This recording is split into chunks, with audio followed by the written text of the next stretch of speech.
P naught minus P s upon P not बराबर x B, पहला formula. दूसरा delta T B बराबर के बी एम। तीसरा डेल्टा टी एफ बराबर के एफ एम। चौथा पाई बराबर सी आर टी।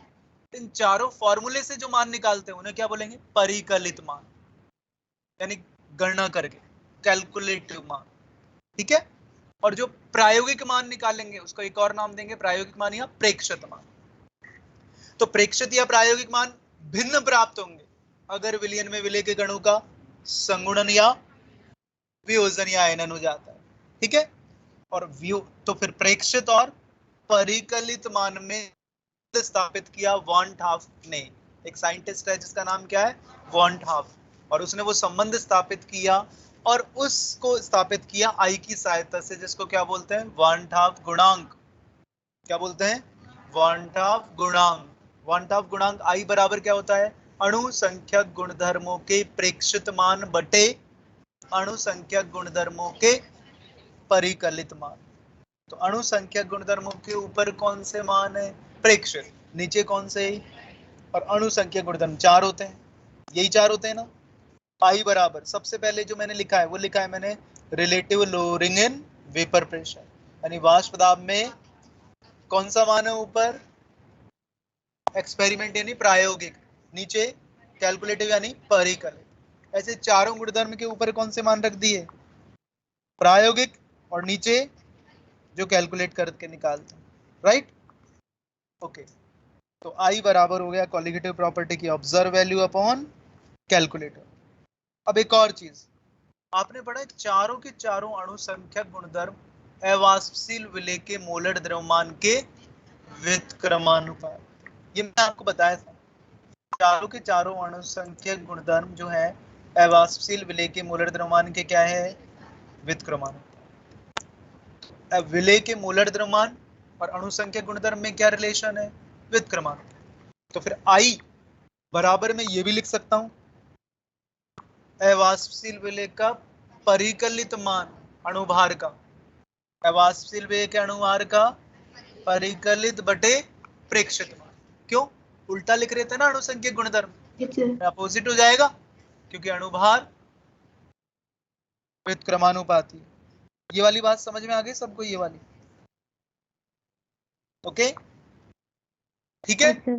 अब आगे बढ़ो। अब मैं चारों में करेक्शन कर रहा हूं। अब जो आपको वास्तव में एग्जैक्ट वैल्यू निकालनी है तो कौन सी होगी एग्जैक्ट? प्रेक्षित होगी या परिकलित? परिकलित तो कैलकुलेशन, प्रेक्षित जो प्रायोगिक एक्सपेरिमेंटल। तो प्रेक्षित मान, तो प्रेक्षित मान बराबर क्या लिख सकता हूं? आई गुणा परिकलित मान। आई गुणा तो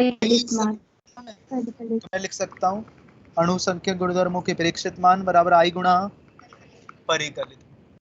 अब आपने मॉडिफाइड कर दिए चारों फॉर्मूले, जो भी प्रेक्षित निकालने हैं उनमें परिकलित के गुण आगे क्या लगा दोगे? आई का मल्टीप्लाई। तो वाष्प दाब में आपेक्षिक अवनमन का फॉर्मूला अभी तक आप क्या पढ़ रहे थे? एक्स बी के बराबर n B upon n B plus आप n B into i, n B को किससे गुणा कर दोगे? आप आई से गुणा कर दोगे। आई क्या है यहाँ पर? वॉन्ट ऑफ गुणांक। ऐसे ही प्रेक्षित मान निकालना है क्वथनांक में उन्नयन का, तो क्या लिखोगे? आई गुणा डेल्टा टी बी कौन सा? परिकलित। क्योंकि आई बराबर क्या था? डेल्टा टी बी प्रेक्षित बटे डेल्टा पी बी परिकलित। तो आई डेल्टा टी बी प्रेक्षित क्या हो गया? आई गुणा डेल्टा टी बी, और डेल्टा टी बी परिकलित क्या होता है? के बी इंटू, तो आई से गुणा कर दिया। तो अभी तक आप डेल्टा टी बी निकालने में आई बी इंटू एम ले रहे थे, अब कौन सा फॉर्मूला? आई गुणा कर दिया आगे। Same to same delta T f में भी आई गुणा कर दिया आगे, और ऐसे ही सेम टू सेम पाई में भी आगे क्या कर दिया? सीआरटी के। अब ये मॉडिफाइड कर दिए चारों फॉर्मूले। अब चारों किसी के लिए भी लगा दो। अब पहले तो ये परिकलित मान तभी सही आ रहे थे जब अवाष्पशील विलेय के या तो वियोजन भी नहीं हो रहा होता या संगुणन भी नहीं हो सकता। ठीक है। लेकिन अब ये चारों फॉर्मूले आप कोई सी भी कंडीशन में लगा सकते, चाहे वियोजन हो रहा हो चाहे संगुणन। ठीक है। चाहे वियोजन हो रहा हो चाहे कोई से केस में भी आप ये चारों में से कोई सा फॉर्मूला लगा सकते हो, आई की हेल्प से कैलकुलेट कर सकते हो। क्लियर? ओके। अगर आई का मान क्या होता है, वियोजन या अच्छा प्रेक्षित मान ज्यादा कब प्राप्त होंगे परिकलित से, जब वियोजन हो। क्योंकि आपको पता है अणु संख्यक गुणधर्म सिर्फ अणुओं की संख्या पर ही निर्भर करते हैं, वियोजन से संख्या बढ़ जाती है, संगुणन से। तो वियोजन के केस में आई का मान एक से ज्यादा प्राप्त, ज्यादा होगा। वियोजन के केस में आई का मान एक से, यानी प्रेक्षित मान परिकलित से ज्यादा प्राप्त हो। संगुणन के केस में आई का एक से कम, लेकिन ना तो संगुणन हो रहा है ना तो आई का मान एक हो, 1 क्योंकि संगुणन और वियोजन दोनों ही नहीं आ रहा, तो संख्या उतनी की उतनी है, तो वही मान आएगा जो आप निकाल रहे थे ना पहले, उसके बराबर। संख्या में चेंज आ जाएगा तो मान भी चेंज आ जाएगा। ये है। तो आई के 3 वैल्यू से हम क्या डिसाइड कर सकते हैं, संगुणन हो रहा है या वियोजन। क्लियर। अब हम निकालते हैं संगुणन की मात्रा या वियोजन की मात्रा, जिसको हम अल्फा से रिप्रेजेंट करते हैं। संगुणन की मात्रा को भी अल्फा से, वियोजन की मात्रा को भी अल्फा से रिप्रेजेंट करें। अल्फा बराबर है वियोजन या संगुणन के बाद मूलों की संख्या बटे प्रारंभ में लिए गए मूलों की संख्या। इसका अनुपात कहलाता है अल्फा। क्या कहलाता है? यस। देखो संगुणन की मात्रा, एसिटिक अम्ल जानते हो ना, उसको जल में डालेंगे तो क्या होगा, ये वियोजित होगा या संगुणित होगा? जल में। वियोजन। अपने आयनिक इक्विलिब्रियम पढ़ लिया ना, एसिटिक अम्ल को जल में डालते तो किसमें वियोजित होता है, एसिटेट आयन और दुर्बल मेटल इकट्ठे बोलते हो आप इसको, क्या बोलते हो आप इसको? एसिटिक अम्ल में टूटेगा और H+ आयन में, एसिटेट आयन और H+ आयन में एसिटिक अम्ल टूट जाता है, CH3CO- और H+। जल में, जल कैसा विलायक है? ध्रुवीय। ध्रुवीय। एसिटिक अम्ल को अगर बेंजीन में डाल दोगे, बेंजीन कैसा विलायक है? अध्रुवीय विलायक। एसिटिक अम्ल टूटेगा नहीं, संगुणित हो जाएगा, आपस में जुड़ जाएंगे हाइड्रोजन बॉन्डिंग से, इससे। ठीक है, तो एसिटिक अम्ल को जल में डालेंगे तो आई बढ़ेगा, वियोजन बढ़ेगी, वियोजन होगा, और बेंजीन में डालेंगे तो संगुणन होगा, जिससे कम। ठीक है। तो मैंने क्या किया, एसिटिक अम्ल को बेंजीन के सॉल्यूशन में डाला, बेंजीन था अध्रुवीय विलायक, क्या हो गया एसिटिक अम्ल का, और बन गया डाइमर। ठीक है। संगुणन की एक अभिक्रिया लिख दी मैंने कि n number of A molecule combine होके एक बना रहे हैं पूरा का पूरा। जैसे एसिटिक अम्ल में n का मान यहाँ हो गया 2, 2 हो रहे हैं ना, डाइमर बना रहे हैं। 3 मिलके बनाते हैं ट्राइमर बोलते हैं, 4 मिलके बनाते हैं टेट्रामर बोलते हैं। तो n का मान टेट्रामर में 4 हो जाएगा, 4 मिलके एक बना रहे हैं। ट्राइमर में n का मान, डायमर में n का मान 2।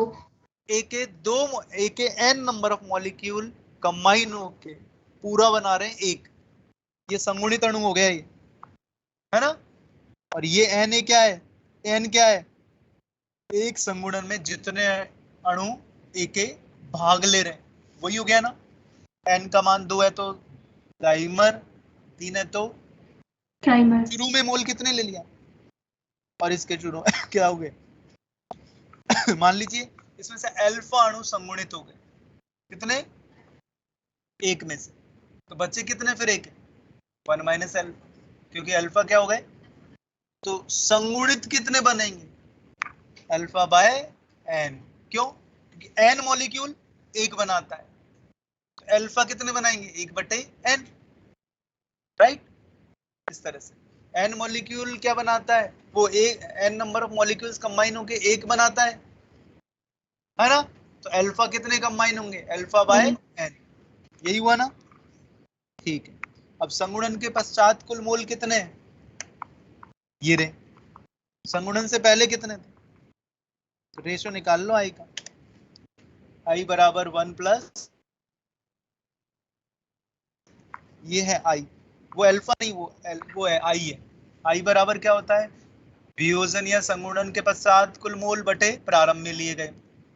ये तो आई ये हो गए वियोजन संगुणन के पश्चात, और प्रारंभ में कितने, एक। अब इसको कॉमन ले लो आप, किसको, अल्फा को, तो 1 प्लस अल्फा 1/n माइनस 1 हो गया। आई से क्या निकाल सकते हो आप, अल्फा, उधर भेज दो ना 1 को, तो i-1 बराबर अल्फा 1 माइनस एन माइनस 1, तो अल्फा बराबर 1 माइनस एन माइनस 1 को नीचे ले गए, ये आ गया संगुणन के। तो ये फॉर्मूला है संगुणन की मात्रा निकालने का। चाहो तो इसको डायरेक्ट याद कर लो, चाहो आप इसको डिराइव कर सकते हो, छोटा सा डेरिवेशन ही वाला। ठीक है, संगुणन के केस में क्या फॉर्मूला है अल्फा का, याद रह जाएगा, आई माइनस 1 अपॉन एन क्या है, जितने अणु संगुणित होके एक संगुणित अणु बना रहे, एक संगुणन में भाग लेने वाले अणुओं की संख्या, वो एन है। आई वांटा गुणांक है, अल्फा क्या है, संगुणन की मात्रा। ठीक है, ऐसा ही वियोजन का निकालते हैं। एसिटिक अम्ल को ही मैं किस में डाल रहा हूं, टूटेगा, ठीक है। ए अणु मान लीजिए विद्युत अपघट्य है, ए अणु मान लीजिए अपघटित होके एन नंबर ऑफ बी बना रहे हैं। एसिटिक अम्ल के लिए एन का मान 2 हो गया, वियोजन 2 रहा, 2 तो बन रहे ना, ठीक। MgCl2 के लिए एन 3 हो गए, एल्यूमिनियम क्लोराइड के लिए 4 हो, मतलब एक अणु कितने में वियोजित हो रहा है वो एन, एक अणु कितने में वो एन है। प्रारंभ में 1 ले लिया ए का, अब मान लीजिए वियोजित हो गए अल्फा, कितने वियोजित हो गए, तो वियोजन के पश्चात ए कितने रह गए 1 माइनस, बी कितने बन गए एन अल्फा वियोजित हो गया एन अल्फा। ठीक है, तो आई बराबर क्या होगा, वियोजन के बाद कुल मोल कितने हैं 1 माइनस अल्फा प्लस बटे 1। अब आ गया यहाँ से आई 1 प्लस अल्फा एन माइनस 1, और अल्फा क्या आया आई माइनस 1 अपॉन ये आई अल्फा है, और अल्फा क्या है यहाँ पर वियोजन की मात्रा। क्लियर है सबको, इस तरह से निकाल ये वियोजन की। ओके, याद रखोगे आप। ठीक है, संगुणन में अल्फा क्या था, I minus 1 upon n minus 1. यही था ना, ठीक है। चाहो तो ये फॉर्मूला याद रख लो, आई बराबर 1 प्लस अल्फा एन माइनस 1, और वहां था आई बराबर 1 प्लस अल्फा, बस हो गया यार, बस यही याद रख लो, यही बहुत है। ठीक है, अब सॉल्यूशन के मैक्सिमम क्वेश्चन। अच्छा, अल्फा का मान बनाने का मतलब 100% वियोजन। अल्फा का मान अगर आ रहा है 0.2, 100 से गुणा करो तो तब कटे 20%, क्या हो गया 20%। क्लियर है सबको। अब अल्फा 1 रखना, जरा 1 रखना फॉर्मूले,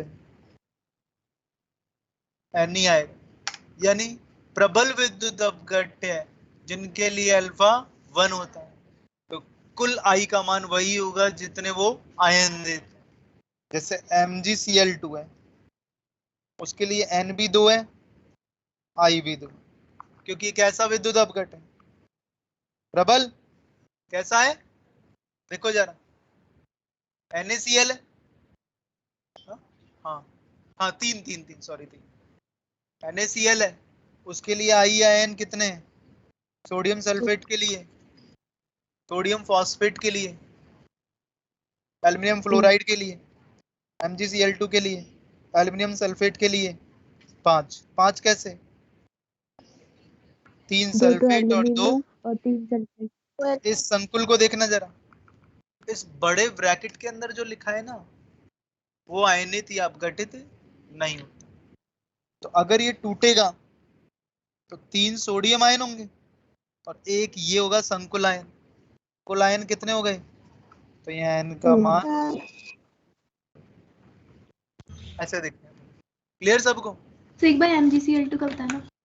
MgCl2 जब वियोजित होगा तो कितने आयन बनेंगे, एक Mg के और 3 दो टोटल कितने 3। ऐसे एल्युमिनियम फ्लोराइड के लिए 4, 3 फ्लोराइड आयन और एक इसका बताओगे आप 3 कैसे, तो एक संकुल आयन और 2 फ्लोराइड। क्लियर है सबको। वियोजन की मात्रा जितनी ज्यादा होगी, प्रति इकाई आयतन में अणुओं की संख्या भी ज्यादा होगी। संख्या गुणधर्म भी, अणुसंख्या गुणधर्म, यही तो होते हैं चारों। अच्छा, वाष्प दाब बढ़ेगा या कम होगा? कम होगा। वाष्प दाब में अपेक्षिक अवनमन बढ़ेगा और वाष्प दाब में कमी आएगी। क्वथनांक में उन्नयन बढ़ेगा, क्वथनांक भी बढ़ेगा। हिमांक में अवनमन बढ़ेगा और हिमांक कम होगा। परासरण दाब बढ़े। ठीक है। अच्छा, हिमांक अणुसंख्यक गुणधर्म है क्या? हिमांक में अम्ल। मैं तो पूछ रहा हूँ हिमांक है या नहीं, यस और नो? हिमांक नहीं। अणुसंख्यक गुणधर्म है कि नहीं? नहीं सर। नहीं, यस या नो? No sir. यस और नो? जब मैं बार बार करूँ आंसर चाहिए मुझे यस में और नो में। है इनडायरेक्टली क्या होता है? अच्छा, हिमांक अणुसंख्यक गुणधर्म नहीं है। अणुओं की संख्या बढ़ेगी तो हिमांक बढ़ता है क्या? ऐसे ही दिमाग लगा लो। अणुओं की संख्या बढ़ेगी तो अणुसंख्यक गुणधर्म के मान बढ़ेंगे, चाहे कोई सा ही हो। हिमांक अणुसंख्यक गुणधर्म, क्वथनांक भी नहीं है। ये अलग बात है कि क्वथनांक में उन्नयन बढ़ता है तो क्वथनांक भी बढ़ता है, तो इसका मतलब ये नहीं है कि क्वथनांक अणुसंख्यक होगा। अणुओं की संख्या बढ़ने पर क्वथनांक बढ़ता है, लेकिन क्वथनांक अणुसंख्यक गुणधर्म कौन है? क्वथनांक। वाष्प दाब अणुसंख्यक गुणधर्म है क्या? क्लियर है क्या? ठीक है ना? तो अणुसंख्यक गुणधर्म नहीं है वाष्प दाब, क्वथनांक, हिमांक। परासरण दाब होता है अणुसंख्यक गुण, राइट? है ना? तो अगर पूछेगा आप किसका हिमांक सबसे ज्यादा है, तो कैसे देखना पड़ेगा? फ्यूजन। जिसका अणुसंख्यक गुणधर्म सबसे कम होगा, कम है। जिसका हिमांक में अवनमन सबसे कम होगा, उसका हिमांक सबसे ज्यादा होगा। है कि नहीं? तो यही होती है गलती में। आगे सबको समझ क्लियर है एकदम? एक्सरसाइज पैकेज ओपन करो। चलो एक मिनट और, कुछ एडिशनल इंफॉर्मेशन थोड़ा सा मैं बता दूं। इधर देखो 10 मिनट, इधर देखो सब, ये हो गया इतना।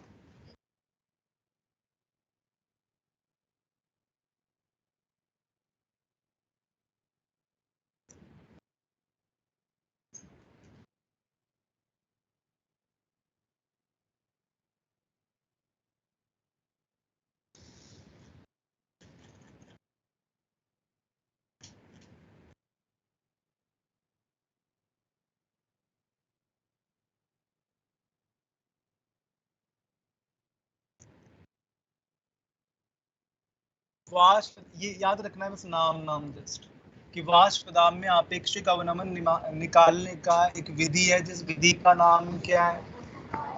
वर्कर विधि। एनसीईआरटी में दे रखी है, बट आपको सिर्फ नाम याद रखिए। वैसे तो नहीं पूछेगा ना कि विधि समझाओ, बस पूछेगा वाष्प दाब में आपेक्षिक अवनमन निकालने की निम्न में से कौन सी विधि है। ठीक है, आपको चाहिए 4 नंबर। कौन सा आंसर है? पोस्टवाल और वर्कर।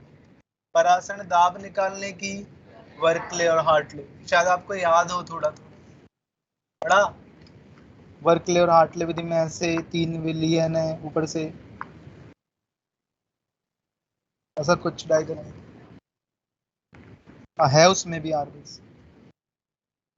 चलो कोई बात नहीं। परासरण दाब निकालने की, याद करने की विधि का नाम क्या है? और क्वथनांक में उन्नयन निकालने का लैंड्सबर्गर प्रोसेस। याद रखोगे नाम। विलेय का अणुभार ज्ञात करने के लिए आप विलायक के रूप में किसको प्रयुक्त करते हैं?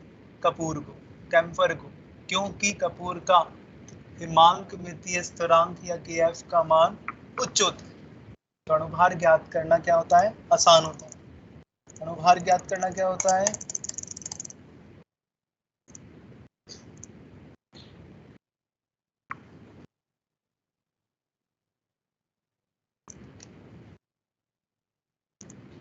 क्लियर? ठीक है। और विलेय के अणुभार ज्ञात करने का विधि का नाम क्या है? रास्ट मेथड या rest method. Clear? Next point है स्पेशल पॉइंट। कि प्रोटीन या जैव अणु जो मैक्रोमोलिक्यूल होते हैं, वृहद अणु होते हैं, तो ज्ञात करने का, अणुभार ज्ञात करने का सबसे अच्छा प्रोसेस कौन सा है? क्यों कि सारे अणुसंख्यक गुणधर्म इसके अलावा अंतर है, यही नहीं है जो अंतर, क्योंकि वाष्प दाब में अपेक्षिक अवनमन क्या होता है? पी नॉट माइनस, है ना, डेल्टा टी भी अंतर ही होता है, डेल्टा टी एफ भी अंतर ही होता है, जो बहुत कम आता है, त्रुटि की संभावना होती है, लेकिन पाई अंतर थोड़ी है, वो तो सिंपल है बिल्कुल, ICRT ICS, है ना। तो बस परासरण दाब बेस्ट मेथड है, ठीक है, अणुसंख्यक गुणधर्म है, मैक्रोमोलिक्यूल के अणुभार ज्ञात कर, ठीक है। वाष्प दाब में अपेक्षिक अवनमन ज्ञात करने का कौन सा मेथड था? ये मैं विधि आपको समझाने वाला हूँ। एक डायग्राम सामने बना हुआ है, देखो, दिख रहा है तुम्हें?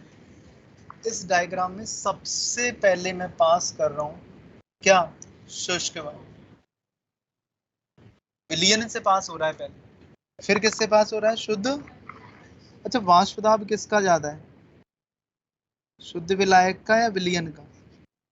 विलियन का। विलायक, ठीक है, लाइक ठीक है। तो जैसे ही शुष्क वायु जाएगी, विलयन में से कुछ नमी को क्या कर लेगी? अवशोषित। तो विलयन के भार में क्या आएगी? कुछ कमी। और वो जो द्रव्यमान में कमी आई ना विलयन के, वो द्रव्यमान में कमी विलयन के वाष्प दाब के क्या है? समानुपाती। किसके समानुपाती है? मान लीजिए द्रव्यमान में कमी आई W1, कितनी आई? तो W1 किसके समानुपाती है? PS। PS किसका वाष्प दाब? शुष्क विलयन का वाष्प। सन इसका वाष्प दाब। फिर ये नमी युक्त हो गई वायु, इसमें गुजरने के बाद, इन तीनों बल्ब में से गुजरने के बाद जब आगे गई, कैसी हो गई है? क्योंकि कुछ जलवाष्प को क्या कर लिया इसने, वो जलवाष्प कितना अवशोषित किया? जितना विलयन ने बनाया। विलयन का जलवाष्प कितना होगा? डिपेंड करेगा उसके विलयन के वाष्प दाब। क्लियर? अब ये नमी युक्त जा रही है दूसरे कंटेनर में, क्या जा रही है? नमी युक्त। अब शुद्ध विलायक का वाष्प दाब विलयन से ज्यादा है, और जितना भी ज्यादा होगा, उस अतिरिक्त वाष्प दाब के कारण जो वाष्प बनेगी उसको अवशोषित कर लेगी नमी युक्त वायु। पहले से कुछ जलवाष्प को अवशोषित कर रखा है उसने, किसमें गुजरा था पहले वो, अब विलयन के बाद किसमें गुजर रहा है? तो विलायक में जो भी अधिक वाष्प दाब है ना, किसकी तुलना में? उस अधिक वाष्प दाब की तुलना में जितना भी वाष्प दाब जो अधिक है, उसके कारण जो वाष्प बन रही है अतिरिक्त, उसको अवशोषित कर दिया। तो विलायक के द्रव्यमान में क्या आई? कमी। तो विलायक के द्रव्यमान में हुई कमी किसके समानुपाती हुई? विलायक के वाष्प दाब के नहीं, विलायक का वाष्प दाब शुद्ध विलायक और विलयन के वाष्प दाब के अंतर के, यानी W2 किसके समानुपाती है? P0 माइनस PS शुष्क वायु नहीं जा रही ना, कौन सी जा रही है? दूसरे बल।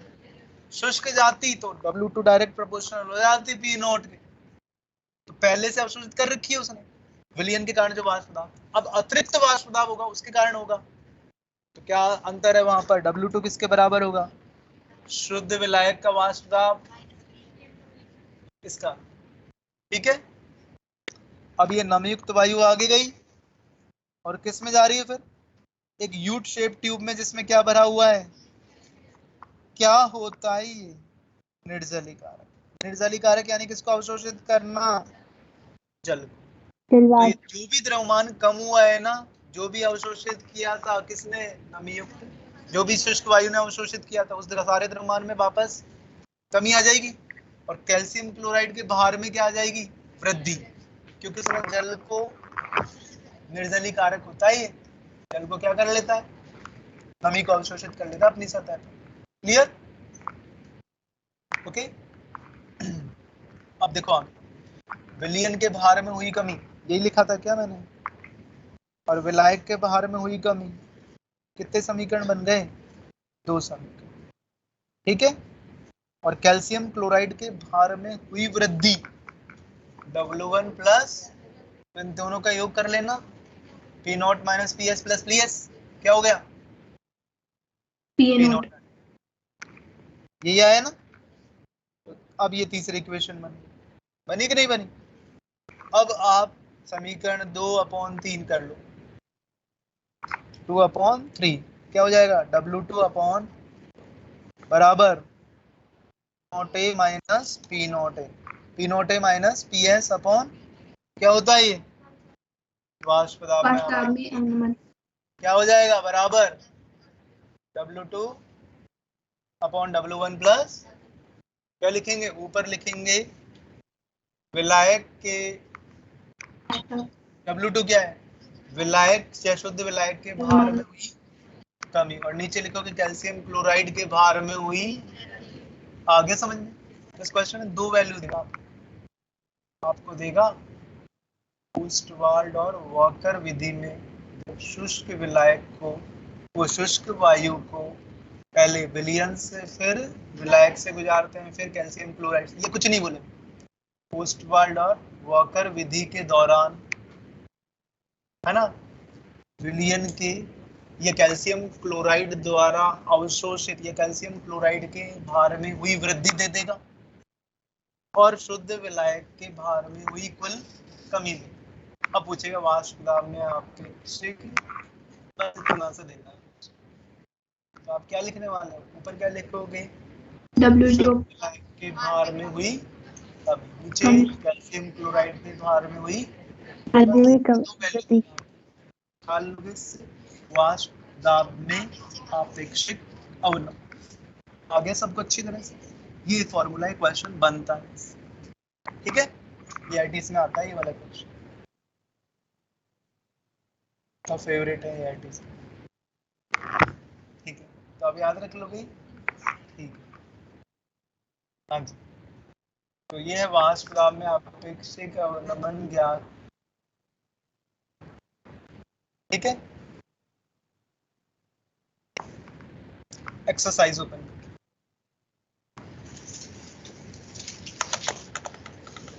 अब ये चैप्टर हो गया आपका पूरा फिनिश। अब करते हैं कुछ न्यूमेरिकल्स।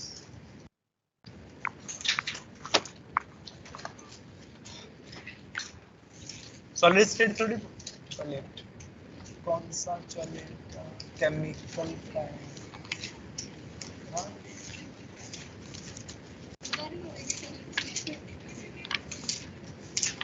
क्या पढ़ लो दोबारा घर पे, कितनी बार ही पढ़ लो, 4 बार पढ़ लो, तुम्हारा चैप्टर है, तुम्हारा घर, तुम्हारा समय, क्लास के कितनी बार ही पढ़ो, ठीक है? एक बार दोबारा पढ़ो उसको ढंग से, पूरा अच्छी तरीके से, जो भी डाउट्स आए। हाँ जी, तो कुछ बोला था मैंने एक्सरसाइज में, क्वेश्चन एक्सरसाइज के लास्ट के निकाल लो तुम ऐसे कर, पेज नंबर ये कौन सा है? तो इंग्लिश मीडियम एक्सरसाइज में क्वेश्चन नंबर 9 से लेके और 18 तक, 9 से करो सॉल्व। हाँ अभी कॉपी में एक्सरसाइज डाल दो, ऊपर हेडिंग क्वेश्चन नंबर 9 डाल दो।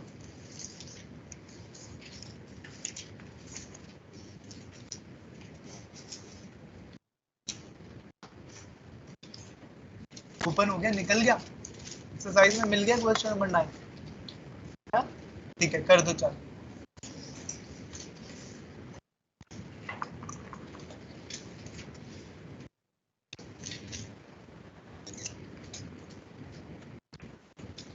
क्वेश्चन नंबर डाल लो और आंसर ले, सॉल्यूशन जो भी कॉपी।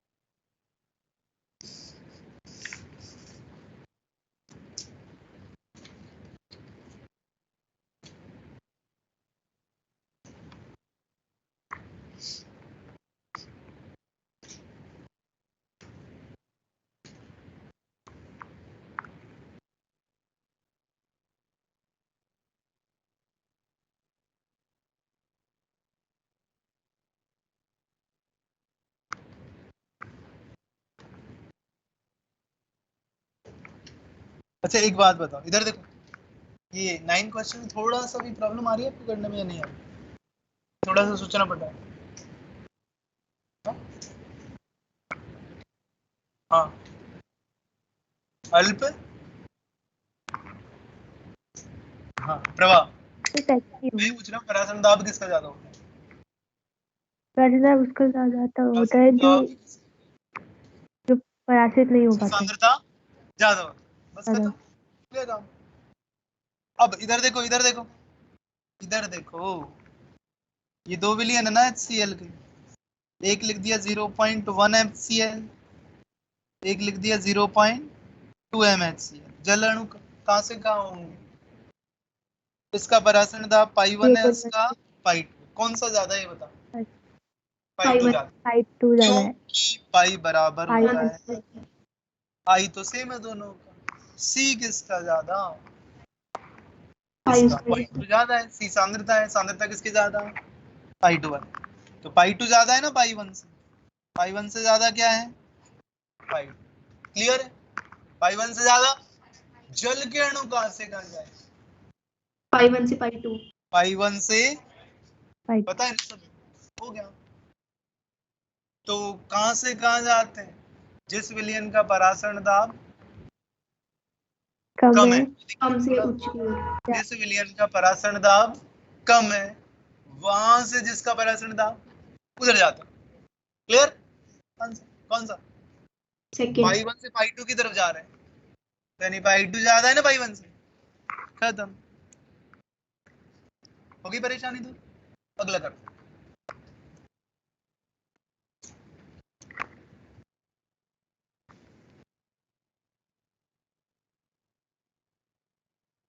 अरे भाई डेल्टा टीबी कितना आया? 0.512 सिविलियन का 0.512 डेल्टा टीबी। तो 0.512 को टिक करोगे क्या? नहीं करोगे ना। डेल्टा टीबी पूछा है, टीबी पूछा है, टीबी पूछा है, और टीबी पूछा है ना। टीबी माइनस टीबी नॉट बराबर 0 और टीबी माइनस 100 डिग्री बराबर 500 बार। तो टीबी बराबर 100 प्लस 512 है, यानी 100 पॉइंट क्या डिग्री सेल्सियस। दिख रहा है कहीं ऑप्शन? कौन सा? सेकंड। केल्विन में हो जाता तो फर्स्ट हो जाता, बट वो फर्स्ट में डिग्री सेल्सियस नहीं करोगे। ठीक है ना?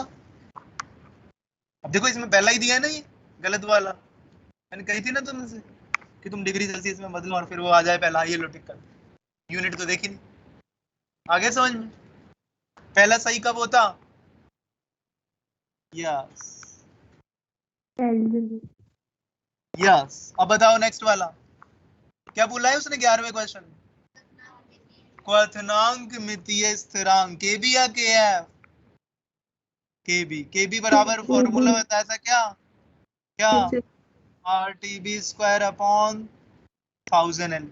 बताओ जी, केबी किस पे डिपेंड कर रहा है? केबी किसकी प्रॉपर्टी है? विलय की तो नहीं है। किसकी है? विलायक की। विलायक की प्रकृति पर। कौन सा? सेकंड। हाँ जी, क्या? एलवी। वाष्पन की गुप्त ऊष्मा प्रति ग्राम के लिए उसको प्रति मोल में भी लिखा था अपन ने, delta H B upon M M. याद आ गया? हाँ जी। अगला आ जाओ, क्वेश्चन नंबर 12। 12 बताओ ये। 12 आइसोटोनिक का मतलब पता है ना? पाई 1 बराबर पाई 2, दोनों ही अक्रिय है ना। तो C1RT बराबर C2RT। C1RT बराबर RT से RT उड़ाया, C बराबर क्या होगा? ग्राम में मात्रा बटे अणुभार इंटू विलियन का आयतन।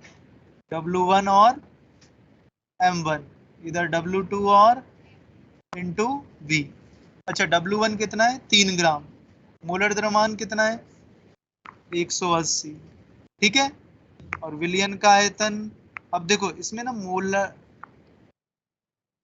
100 कर दो, तो कितना कर दो, 3% का मतलब वेट बाय वॉल्यूम परसेंट मान, 3 ग्राम 100 ml में, तो विलयन का आयतन 100 इंटू 1000, उधर आ जाओ, 1/, मोलर द्रव्यमान और इंटू 100 इंटू, कट गया ये तो क्या आया, 3/180 बराबर 1/, बताओ जी, नहीं आया, कितना आया, 60। क्लियर। अरे कुछ नहीं बताना मुझे, इतना बनाना था बस, ये एक लाइन, पाई1 बराबर, अब निकाल सांद्रता, आपको क्या है, मोलरता ही तो रखनी होती है, 1%, 3% का मतलब 3 ग्राम 100 ml में, 1% का मतलब 1 ग्राम 100 ml, सोलह में। तो आयतन भी मिल गया, ग्राम में मात्रा भी मिल गई, मोलर द्रव्यमान ग्लूकोज का पता है, किसका निकालना है, दूसरे, ठीक है। आया क्या, अगला बताओ,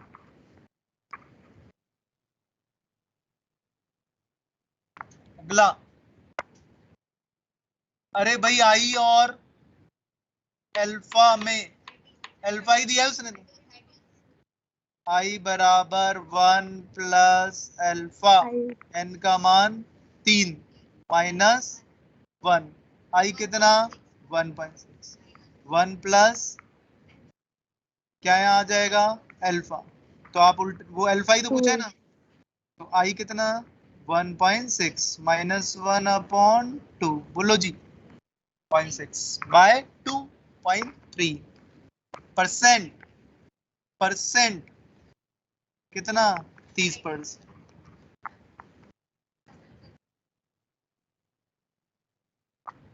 नहीं है कि आई के फॉर्मूले सी आ रहा है क्या, नहीं आ रहा, क्लियर।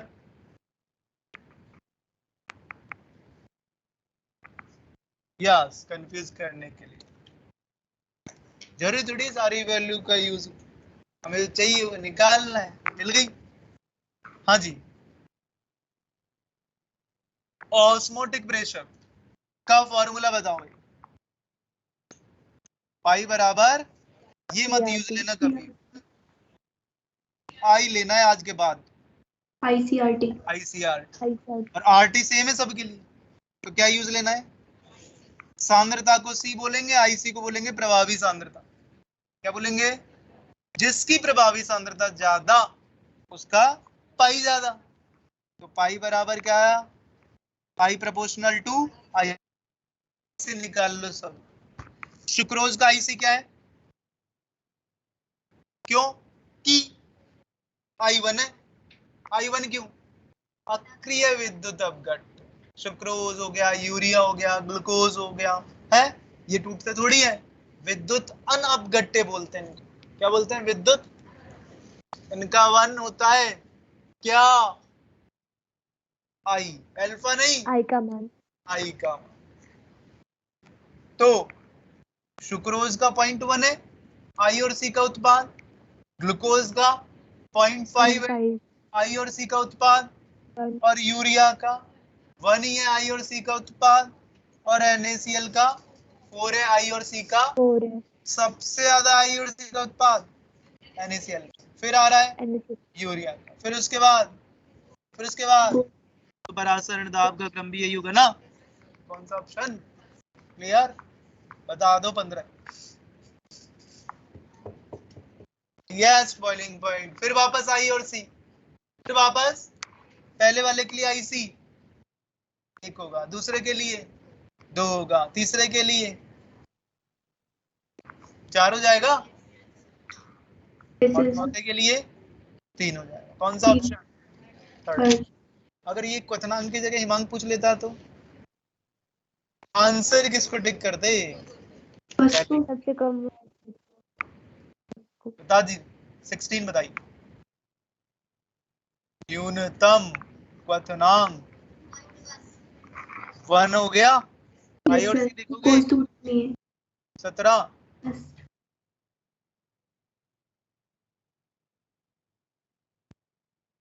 डेल्टा टी भी आ रहा है 0.52, 0.52 Rn डेल्टा टी, कौन सा ऑप्शन टिक कर दोगे? थर्ड।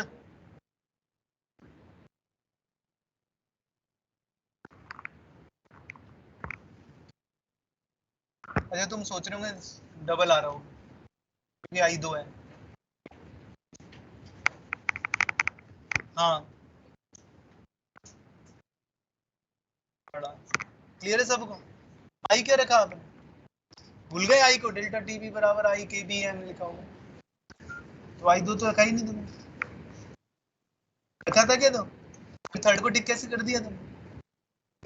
मैं बोल रहा हूँ ना, आज के बाद आई यूज पढ़ लिया ना आज वन टॉप, आई यूज आगे ना गलत हो जाएगा अगर आप आई यूज नहीं लोगे तो।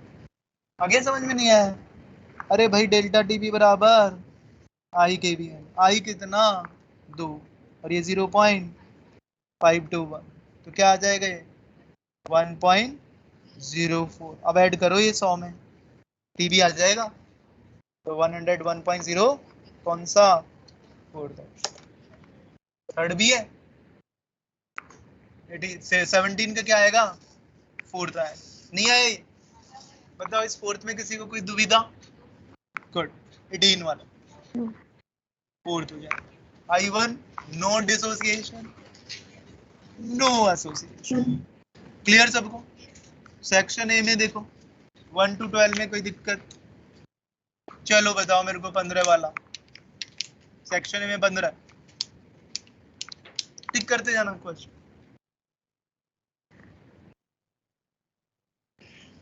सेक्शन ए में 15।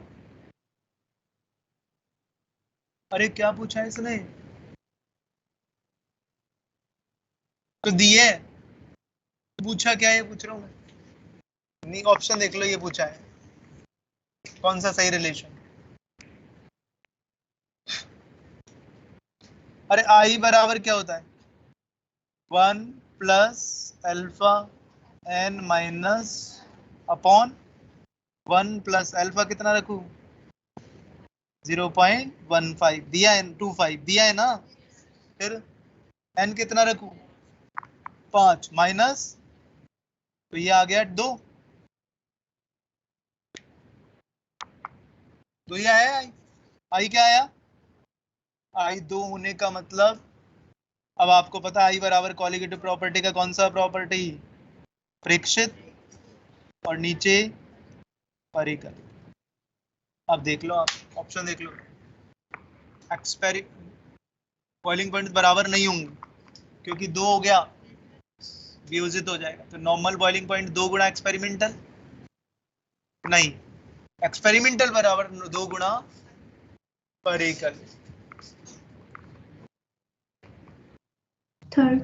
मोलर मास में थर्ड पता है ना, क्योंकि मोलर मास का व्युत्क्रमानुपाती है कॉलिगेटिव प्रॉपर्टी, राइट? नहीं आया? सेक्शन बी पहला,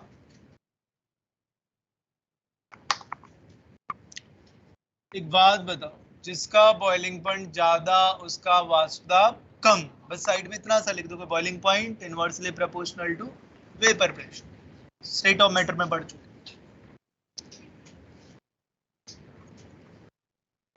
तो सबसे ज्यादा किसका है वेपर प्रेशर? जिसका बॉइलिंग पॉइंट कम है। किसका है सबसे कम? मिथेनॉल। CH3OH को उच्चतम मिथेनॉल। बी का सेकंड करोगे,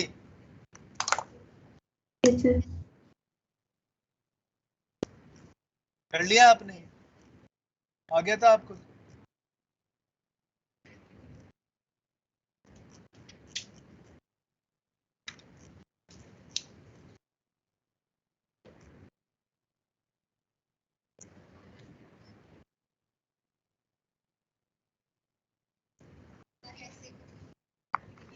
थर्ड वाला, एक बार x को 0, एक बार x को 1, पता है ना आपको?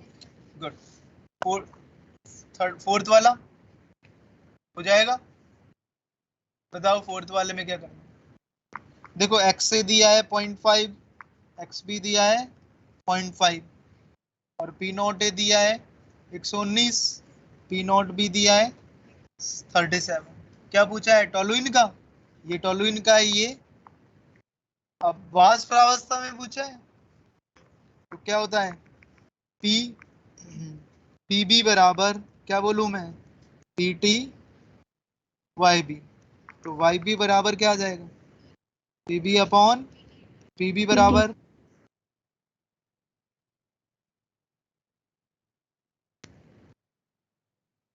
टी नॉट बी, बस रख दो मान।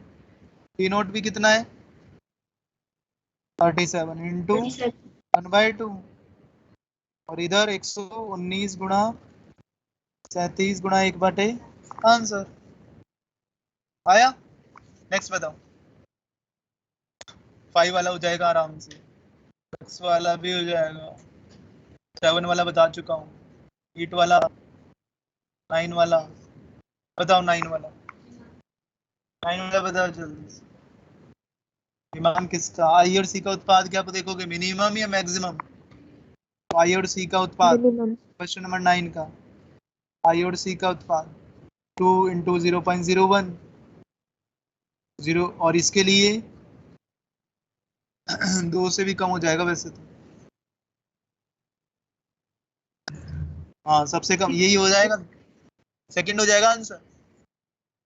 कोई डाउट, आई और सी का उत्पाद मिनिमम आ गया इसका। नेक्स्ट बताओ, हो जाएगा ये, कौन सा फॉर्मूला लगाओगे आप क्वेश्चन नंबर 10 में,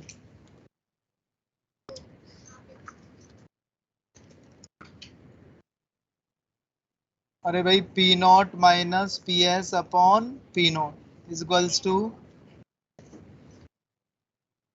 प्लस पी नॉट कितना,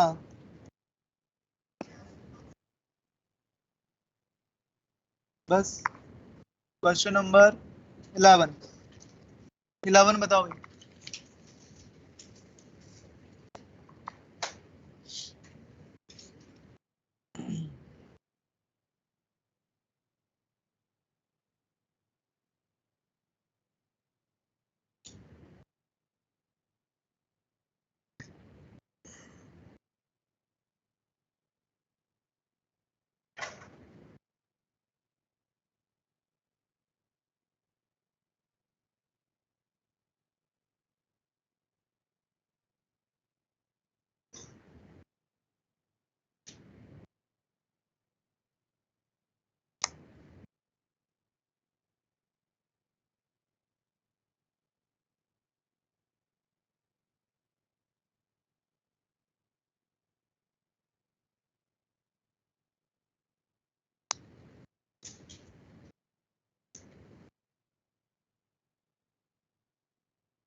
जल्दी करो,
सिर्फ ये पी नॉट तो विलायक का है ना, तो एक्स भी। वापस देखो, आपको पता है नहीं पी नॉट किसका है, विलायक का, तो एक्स भी विलायक। थोड़ी आएगा, एक्स से आएगा ना, विलय के लिए एक्स भी तो। अच्छा इसमें सॉल्यूट के लिए n1 दिया है क्या इसने, अरे हाँ, नहीं सही तो है, नहीं n1 किसके लिए, सॉल्यूट के लिए, सॉल्यूट के लिए, फिर इसमें उल्टा है। अपन नॉर्मली कब क्या मान रहे थे फॉर्मूले में, N2 मान रहे थे, है ना। तो आप क्या ले लोगे, ऊपर क्या ले लोगे, N1 आंसर मिलेगा अपॉन क्या, N1 N1 plus plus N2।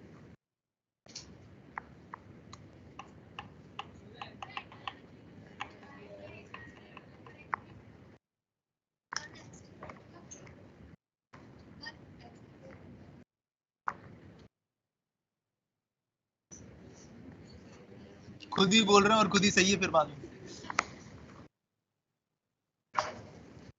अब मैंने पहले N2 क्यों लिखा था पता है, क्योंकि मैं जितने भी तुम्हें अभी फॉर्मूले बताए ना, उसमें एक्स भी मैं किसको मान रहा हूँ, विलेय को। तो N2 किसको मान रहा हूँ मैं, विलेय को। और इसमें किसको माना है, N1। कोई क्वेश्चन नहीं पड़ा, N1 को। ठीक है। अब लिख लो। अब यहाँ एक्स बी की जगह 1 माइनस एक्स बी नहीं लिख सकता मैं, लिख सकता हूँ ना 1 माइनस एक्स बी। और एक्स बी किसके मोल के आंसर लिए, एक्स की जगह विलेय के। और विलेय के मोल विलेय के कितने माने, N1 क्या आएगा, N1 upon N1 plus ठीक है। अच्छा एक्स ए की जगह डायरेक्ट मान रखे तो क्या आ जाएगा, पी नॉट एंड वो हाँ N2 N2 upon N1 N1 plus, plus N2। ये है फॉर्मूला है क्या, दिया है कहीं, तो बस तो फिर आगे क्यों बढ़ रहे हैं फिर अपन, सेकंड डायरेक्ट ही हो गया। मुझे लगा कुछ घुमा रहा है, क्लियर। एक्स ए के मान रख दिए ना वैसे अपन,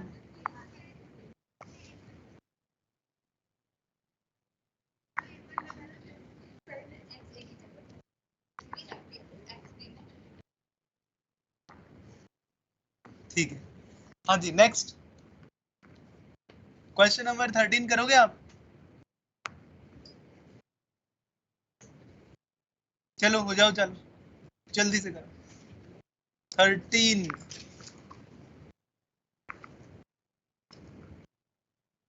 question number 13,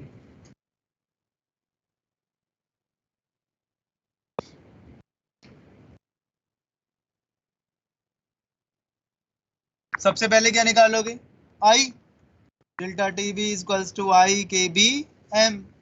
delta T B कितना है 0.52। कैसे निकाला पता है ना, टी बी दिया है, टी नॉट भी तुम्हें पता है 100 है, आई निकाल लो, के बी कितना है 0.52, और एम कितना है 2 मोल विले के, 2 ही दिए ना 1 लीटर में, यही मोललता हो गई, ठीक है।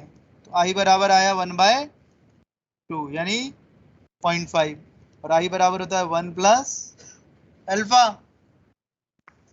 और n alpha minus N1 one. N कितना, अरे सुनो, वियोजित नहीं हो रहा, ये क्या हो रहा है, संगुणित हो रहा है।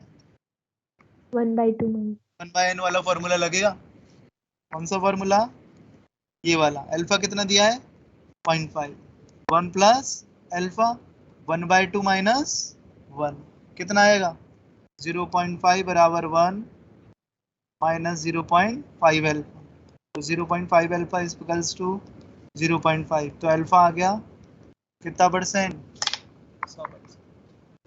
क्लियर, आगे बताओ।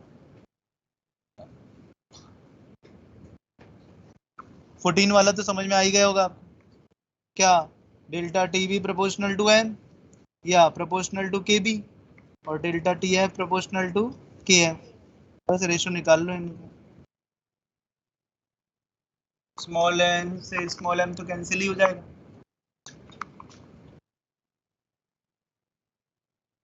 17वां करो।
अनअपगट्टे मान लो अगर नहीं दिया।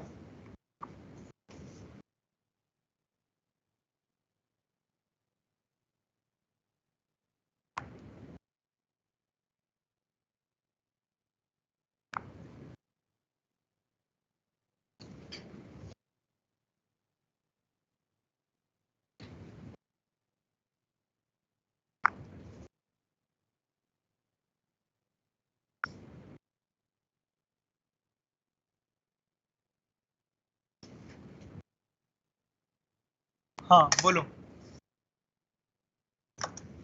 हाँ का एन क्या होगा बताओ, तुम खुद बताओ। 5 आ जाएगा। अच्छा ब्रैकेट नहीं लिखा, इसको ऐसे लिख लो, ऐसे कर लो। तो इसका एन कितना है 5, तो 1 प्लस अल्फा की जगह क्या रख दिया 0.4, 5 माइनस, और मोलैलिटी कितनी है इसकी 1, ये कट गया 4 बार, और ये हो गया कितना 250 बटे मोलर द्रव्यमान, और ये हो गया 1 प्लस। तो ये दूसरा वाला समझ में नहीं आया। 2.6। पढ़ी सर। हाँ ये 20/mw into 80 वाला समझ में नहीं आया। Very good. अब ये बताओ मेरे को एक बात, ये कैसे रख दिया मैंने दूसरा वाला, आपको क्या दिया है इसने 20%, 20%। तो मोलरता है ना, अच्छा 80 100 कर दो तुम, हटाओ, है ना। तो देखो 20% का मतलब क्या है वेट बाय वॉल्यूम, का मतलब 20 ग्राम 100 ml, एग्जाम से 20 ग्राम तो सॉरी, और मोलरता, मोलरता की जगह क्या रख दिया मैंने मोलरता, क्योंकि इसमें लिया हुआ है, क्या मोलरता ही रख दो दोनों जगह, इधर भी मैंने मोलरता रख दी और इधर भी मोलरता ही मान ली। अब की बार पहले मोलरता मान रखी थी मैंने पहले, इसलिए मैंने क्या बोला था 20 ग्राम 100 ग्राम विलियन में, तो विलायक का मैंने 80 मान लिया था, मोलरता रख दी थी, बट इसने हिंट दे दिया कि मोलरता ही रख दो, फिर मोलरता रखी मैंने 20 ग्राम 100 ml में। हाँ जी, अब देखो ये घट गया यहाँ से, और ये कितना आया 200। अब बताओ मेरे 200 बटे 2.6, 100 से तो क्या आएगा कम ही आएगा, क्यों 100 से तो कम क्यों आएगा, 2 होता तो 100 आता, 2.6 है तो 100 से कम आएगा, क्या आ रहा है 70। क्लियर है, नहीं आया। अब ये बताओ दूसरा वाला आया? हाँ सर वो आप बता रहे। हाँ जी, और बताओ नेक्स्ट वाला बताओ, कोई क्वेश्चन जो नहीं हुआ हो।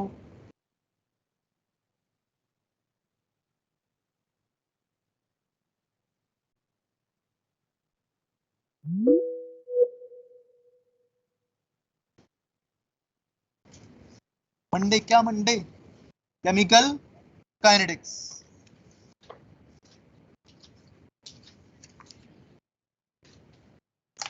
डेफिनेशन, रसायन विज्ञान की वह शाखा जिसके अंतर्गत अभिक्रिया का वेग और वेग को प्रभावित करने वाले कारक और अभिक्रिया की क्रियाविधि का अध्ययन करते हैं, क्या कहलाता है रासायनिक बल गतिकी कहलाता है।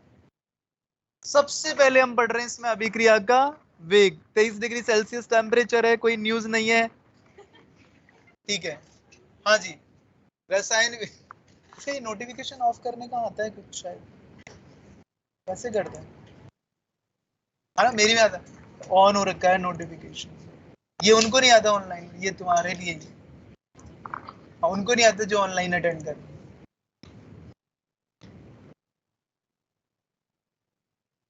एक मिनट,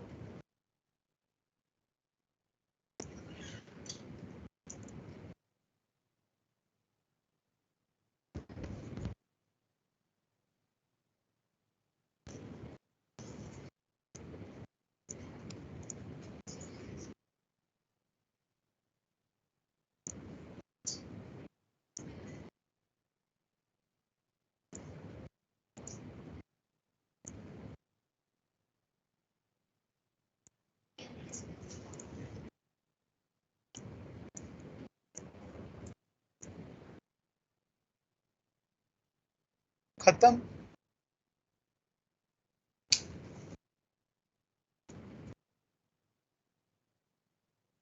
ये मेरी फोटो है।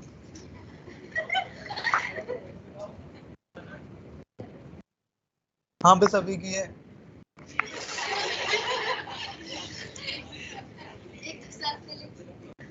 देखो अभी देखी ना, पोज नहीं देखा तुमने अभी गौर से।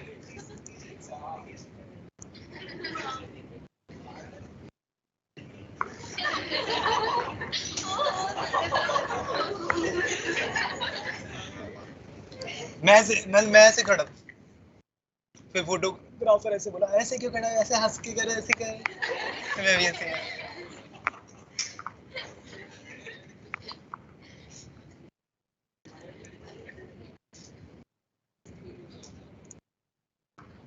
कैसी लग रही? नहीं हुई? हाँ जी। रासायनिक अभिक्रिया, रासायनिक अभिक्रिया का वेग क्या होता है?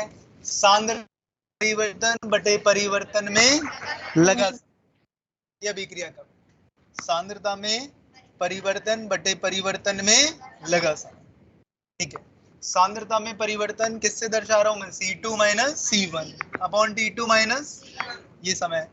ठीक है, C1 और T1 समय पर सांद्रता C1 है, T2 समय पर सांद्रता C2 है।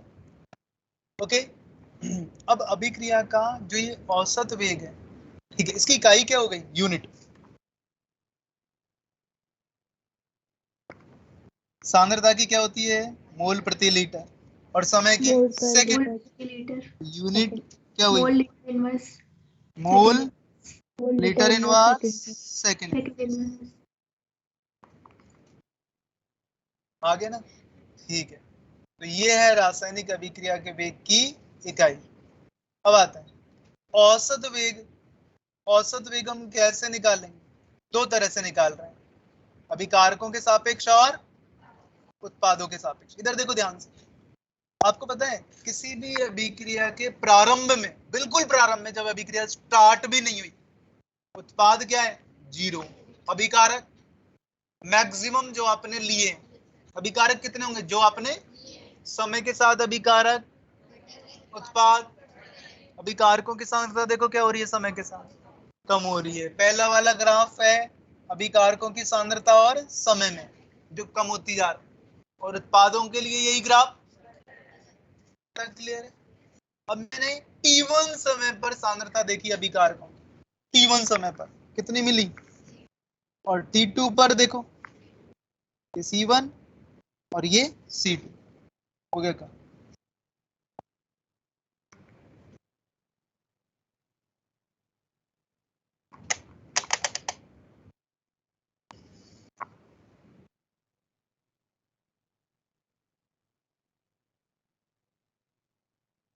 हाँ जी, देखिए इधर, अब मैं क्या बोलने वाला हूं, यहां पर T2 समय पर सांद्रता C1 से कम आई ना, क्योंकि टाइम के साथ कंसंट्रेशन कम हो गई। अगर यही चीज उत्पादों के लिए देखते हैं तो C2 ज्यादा है C1 से। तो अभिकारकों के सापेक्ष जब आप अभिक्रिया का वेग लिखोगे तो डेल्टा C का मान क्या आएगा? नेगेटिव आए, और उत्पादों के लिए डेल्टा C का मान पॉजिटिव आए। बोलो आएगा कि नहीं आएगा? है कि नहीं? तो अभिकारकों के अभिक्रिया का वेग कभी भी ऋणात्मक नहीं होता। अभिकारकों के सापेक्ष आ तो रहा है ना ऋणात्मक, लेकिन वैल्यू कभी नेगेटिव नहीं आती। इसलिए हम साइन के आगे पहले से ही नेगेटिव लगा, ताकि डेल्टा C नेगेटिव आता है, और नेगेटिव नेगेटिव, तो अभिकारकों के सापेक्ष वेग लिखोगे ना, तो वेग में क्या लगा दोगे? पहले ही नेगेटिव, ताकि वैल्यू, जबकि उत्पादों के लिए नेगेटिव साइन नहीं लगाना पड़ता। तो अभिक्रिया का औसत वेग कभी भी लिखोगे तो कैसे लिखोगे? देखो, plus minus delta C by. तो अब मैंने अभिक्रिया के वेग में फॉर्मूले में माइनस भी लगा रखा है, और जबकि अभिक्रिया वेग कभी ऋणात्मक तो ये नेगेटिव और पॉजिटिव साइन का सिर्फ इतना सा मतलब है। नेगेटिव साइन का मतलब है अभिक्रिया का वेग अभिकारकों के सापेक्ष, पॉजिटिव साइन का मतलब अभिक्रिया का वेग उत्पादों के वेग का मान कभी ऋणात्मक। ये वाली पॉइंट क्लियर है क्या? डोर क्लोज कर दो। क्लियर है सबको एकदम? अभिक्रिया का वेग कभी भी नेगेटिव नहीं। ठीक है ना? अब आ जाए, अब मैं बताने वाला हूं अभिक्रिया का तात्क्षणिक। अभी बता रहा था मैं औसत, अब तात्क्षणिक के लिए वही ग्राफ, वही दोनों ग्राफ। पहला वाला ग्राफ किसकी सांद्रता और समय में? अभिकार। तो किसी निश्चित समय और सांद्रता के संगत बिंदु पर खींची गई स्पर्श रेखा का ढाल अभिक्रिया के तात्क्षणिक वेग को दर्शाता है। वापस बोल रहा हूं, किसी निश्चित समय और सांद्रता के संगत बिंदु पर एक स्पर्श रेखा खींची हुई है। जो ग्रीन वाली रेखा है वो तो सांद्रता को बता रही है, वही कम हो रही है। अब जो मैंने स्पर्श रेखा है ना, संगत बिंदु पर स्पर्श रेखा खींची ना ब्लू वाली, उसका ढाल क्या बताएगा? अभिकारकों के सापेक्ष अभिक्रिया का। अच्छा, ये ढाल ऋणात्मक है क्या धनात्मक? ये ऋणात्मक तो सही लगा दिया ना।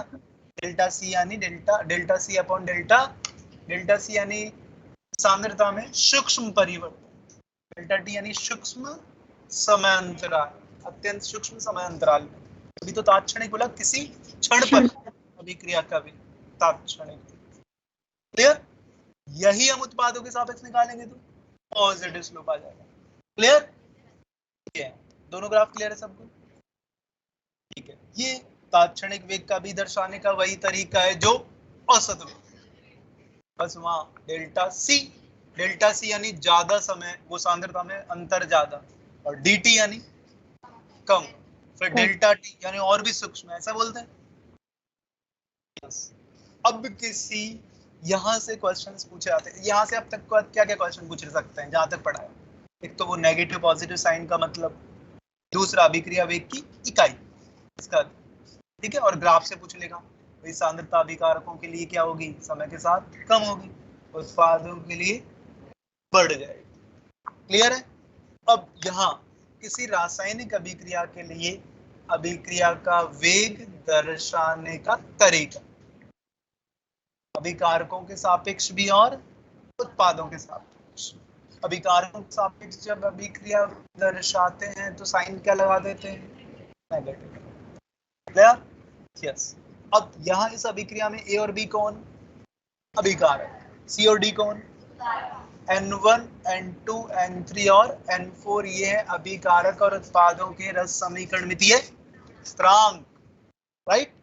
यानी N1 मोल ऑफ A के रिएक्ट कर 2 मोल B के साथ, N3 मोल C के, N4 मोल D के बन रहा है। क्लियर है यहाँ तक? गुड। अब मैं A के सापेक्ष अभिक्रिया वेग लिखना चाहता हूँ। किसके सापेक्ष?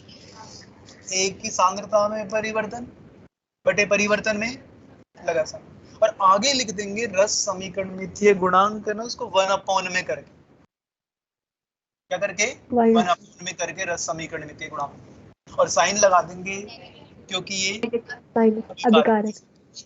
तो क्या लिखा मैंने? ए के सापेक्ष देखो -1/N1 dA/dt। ये क्लियर है? ऐसे ही बी के सापेक्ष -1/N2। अब अगर सी के लिए लिखा तो माइनस नहीं लगाएंगे क्योंकि वो 1/N3 dC/dt। ऐसे डी के लिए 1/N4 dd यानी डी की सांद्रता में परिवर्तन, dt यानी समय अंतराल। क्लियर है? अमोनिया के सपोज एक अभिक्रिया, अच्छा एक और चीज, ए अभिक्रिया और ए अभिक्रिया में ए और बी क्या हो रहे हैं? लुप्त हो रहे हैं, विलुप्त हो रहे हैं या लुप्त हो रहे हैं, और सी और डी बन रहे हैं। तो अगर मैं बोलूं अभिक्रिया में ए अभिकारक के विलुप्त होने की दर, तो उसमें सिर्फ दर्शाने का तरीका है dA/dt। अगर बोलूं मैं बी के विलुप्त होने की दर, minus D B upon D T. अगर मैं बोलूं सी के निर्माण की दर तो D C upon D T, dt और डी के निर्माण की दर, विलुप्त होने की दर और निर्माण की दर लिखने का तरीका अलग है। अब मैं बोलूं एक अभिकारक के सापेक्ष अभिक्रिया का वेग क्या है, तो वो आ जाएगा 1/n1 बी के सापेक्ष अभिक्रिया का वेग 1/n2 dv अपॉन बी के विलुप्त होने की दर। क्लियर? अब आ जाओ अमोनी, ये एक अभिक्रिया लिखी है सामने, दिख गई? इस अभिक्रिया का वेग क्या बोलोगे, क्या लिखोगे? N2 के सापेक्ष अभिक्रिया का वेग क्या? माइनस डी N2 बाय, ठीक है, H2 के सापेक्ष minus 1/3 d H2 by dt। Ammonia के सापेक्ष 1/2 3 बाय dt। क्लियर है सबको? ओके, अब हम करते हैं इससे रिलेटेड न्यूमेरिकल। अब इससे रिलेटेड बहुत सारे न्यूमेरिकल आपके पैकेज में। अभी मैं आपको एक क्वेश्चन कराता हूँ, यहाँ पर ये वाला प्रश्न कराता हूँ, एक मिनट।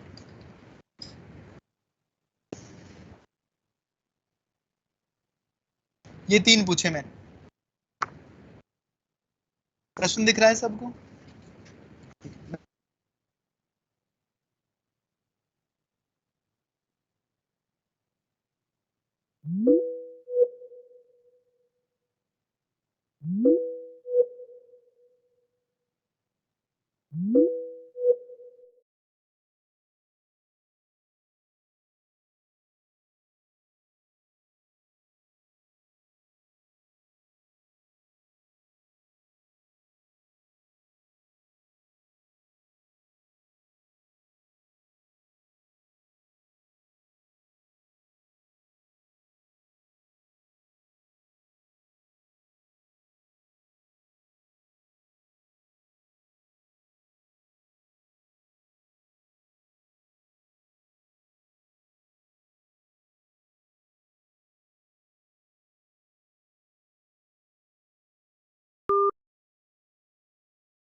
में कितना हो रहा है परिवर्तन, देखना जरा।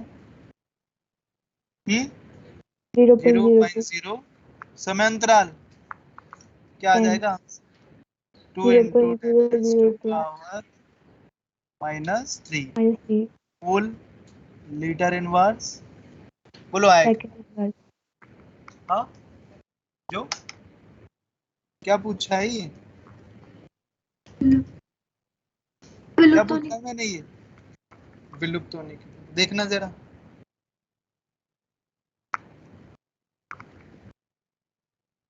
वो लुप्त होने की तरह क्या,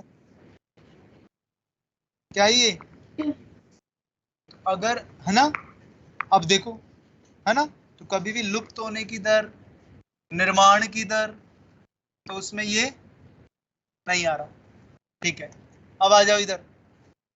अभिक्रिया का वेग थोड़ी पूछ रहा है वो जो आप लिखोगे उसको। अब पूछ लिया दूसरा अभिक्रिया का वेग, अब बताओ तुम। अब अभिक्रिया का वेग किसके सापेक्ष निकाल पाओगे? यहाँ पर जो डेटा दिए उसके सापेक्ष निकालोगे ना। डेटा किसके दिए? H2 के सापेक्ष निकाल लोगे। कैसे निकाला?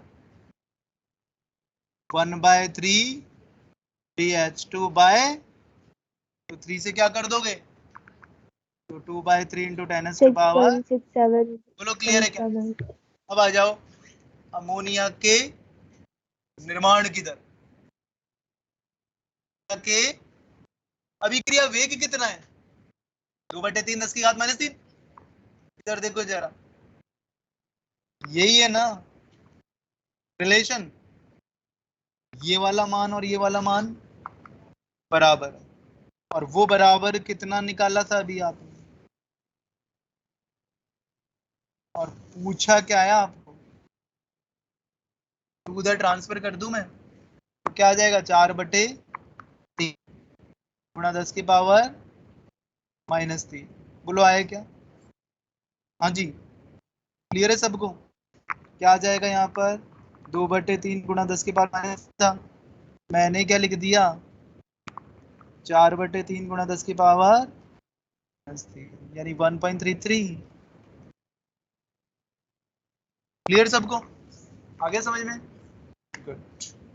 एक बार वापस बता दो। अब वापस बताते हैं दूसरे क्वेश्चन के साथ, ठीक है? सबसे पहले ध्यान से पढ़ो आपकी बात, पहले क्वेश्चन पढ़ लो, दोबारा बता रहा हूं मैं, पढ़ लो क्वेश्चन और तुम चालू कर दो कॉपी, चारों आंसर। अच्छा, बी के विलुप्त होने की दर क्या होती है?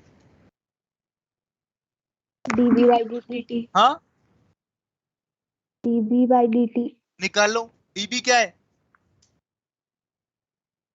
ये b की सांद्रता में अंतर। अंतर जब कितना है? देखो, परिवर्तक। अंतर निकालो बेटा, पेन है हाथ में, अंतर निकालो। हाँ।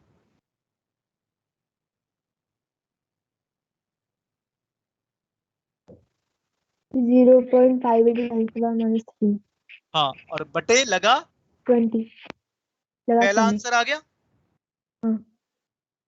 आ गया। अच्छा, नहीं वो आपने बराबर किया था ना उसका सुनो वेग, सुनो और सुनो, कौन सा बराबर? वो ऊपर वो थर्ड में निकाला था ना। हाँ, ये अभिक्रिया का वेग सबका मतलब अरे समान है ये सब। तो वेग है ना अभिक्रिया का, ये वाला, सर ये सभी का समान है। ये सबका समान है, बराबर साइन है बेटा इनके आगे, देखो, ये देखो आप, हाँ सर, अब समझ में आ रहा है। है ना? ठीक ओके है, सर। अब ये वाला करो जल्दी से आप, जो मैंने क्वेश्चन दिया है, सॉल्व करो इसके सारे आंसर, डिस्कस मत करो आपस में क्या लाना है।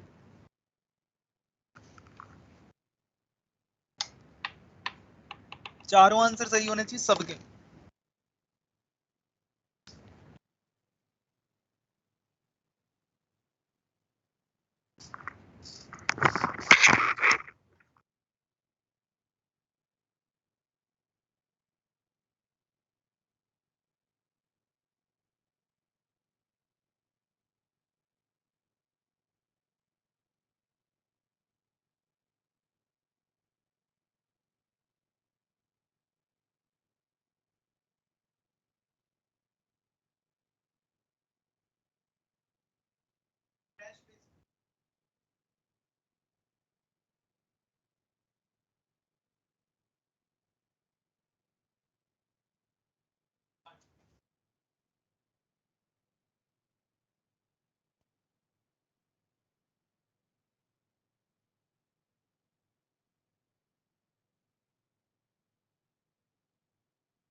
मुझे सर की आवाज नहीं आ रही। हाँ नहीं आ रही अभी तो।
आपकी वॉइस नहीं आ रही सर।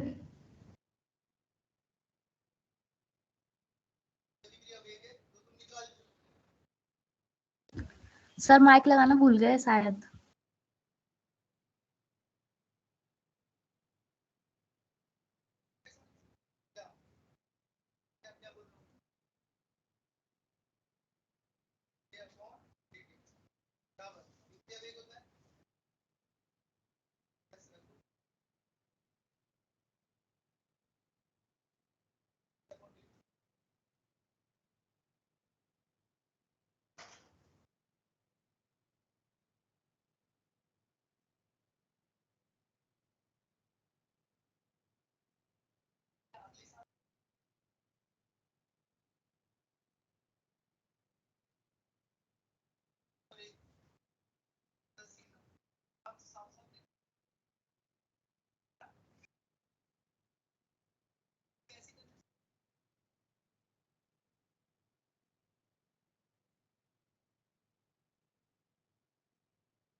आपको आवाज आ रही है सर की?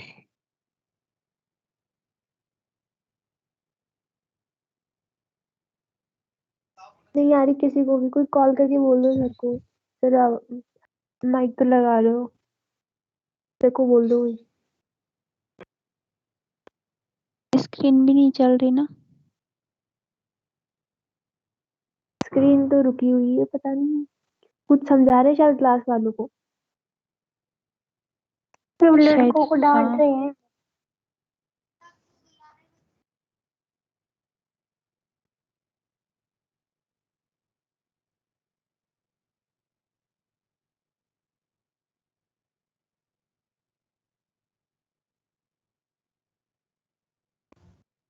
तो कॉल को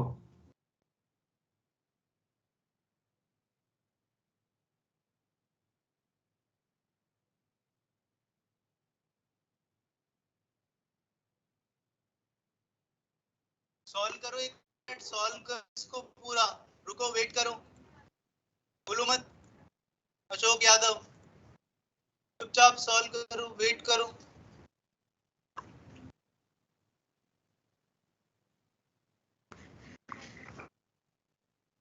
सॉल्व करो इसको कंप्लीट।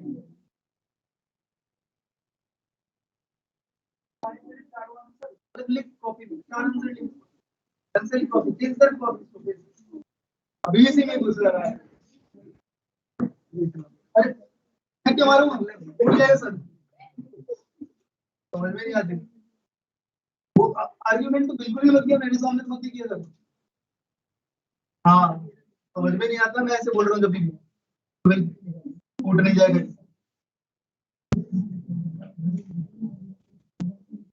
भी उसी का भाई है, बस उसी के नक्शे कदम पे चल रहा है।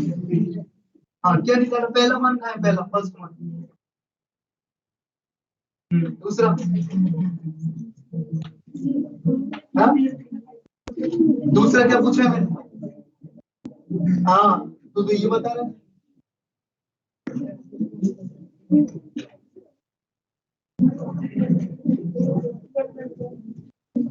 तो 1/2 तो बस खाए कम है का कभी भी ये खत्म है। पता ही नहीं क्या डायरेक्शन चालू मान निकाल।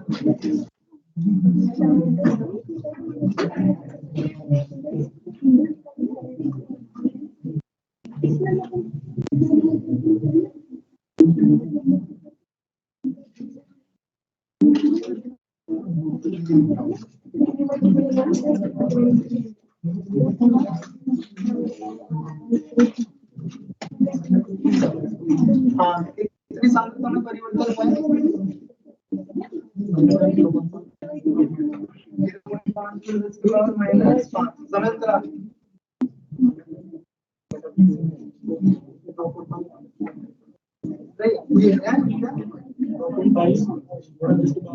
ये क्या दिया तुमने पहला?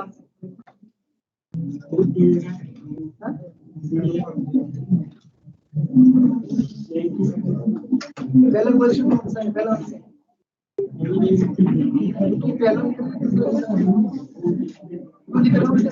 उल्टा सीधा ही शुरू से ही उल्टा सीधा नहीं सुधरेगा, सीधा नहीं होगा, कभी उल्टा ही रहेगा। पहला आंसर देना था जो उसको तीसरा, ऐसा ही पहले एक बोला करना है करना। हाँ हाँ, वो जो आदमी बोल सकता है 700 नंबर है तो होगा नहीं, बिल्कुल नंबर से इनसे नहीं कपड़े पहनने से नहीं होगा, नंबर ये होगा। करेक्ट?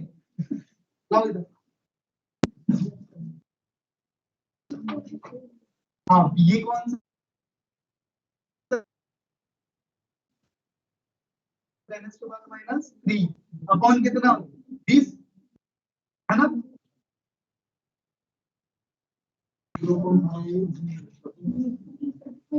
सही है। दूसरा अभिक्रिया वेग मैं करूं तो मैंने इसका यहाँ पे लिख दिया, नहीं लिखा।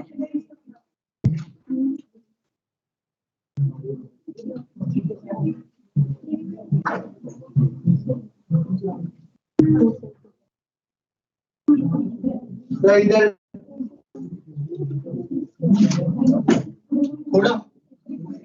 थोड़ा सही है, थोड़ा गलत है। ये क्या है? ये क्या है? किसको मारा? हाँ, क्या है? ये सही है। दूसरा क्या है?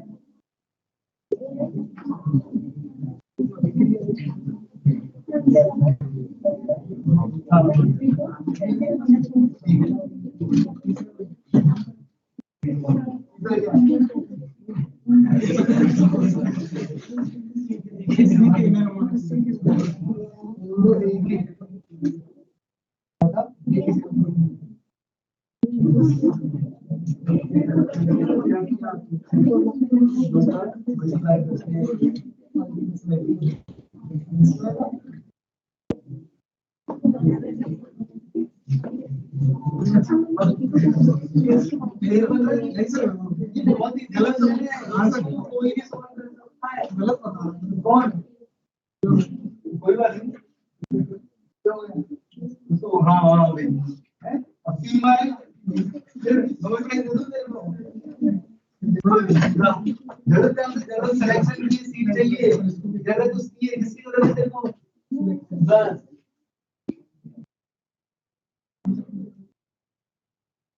ये चार सीक्वेंस से लिखेंगे ये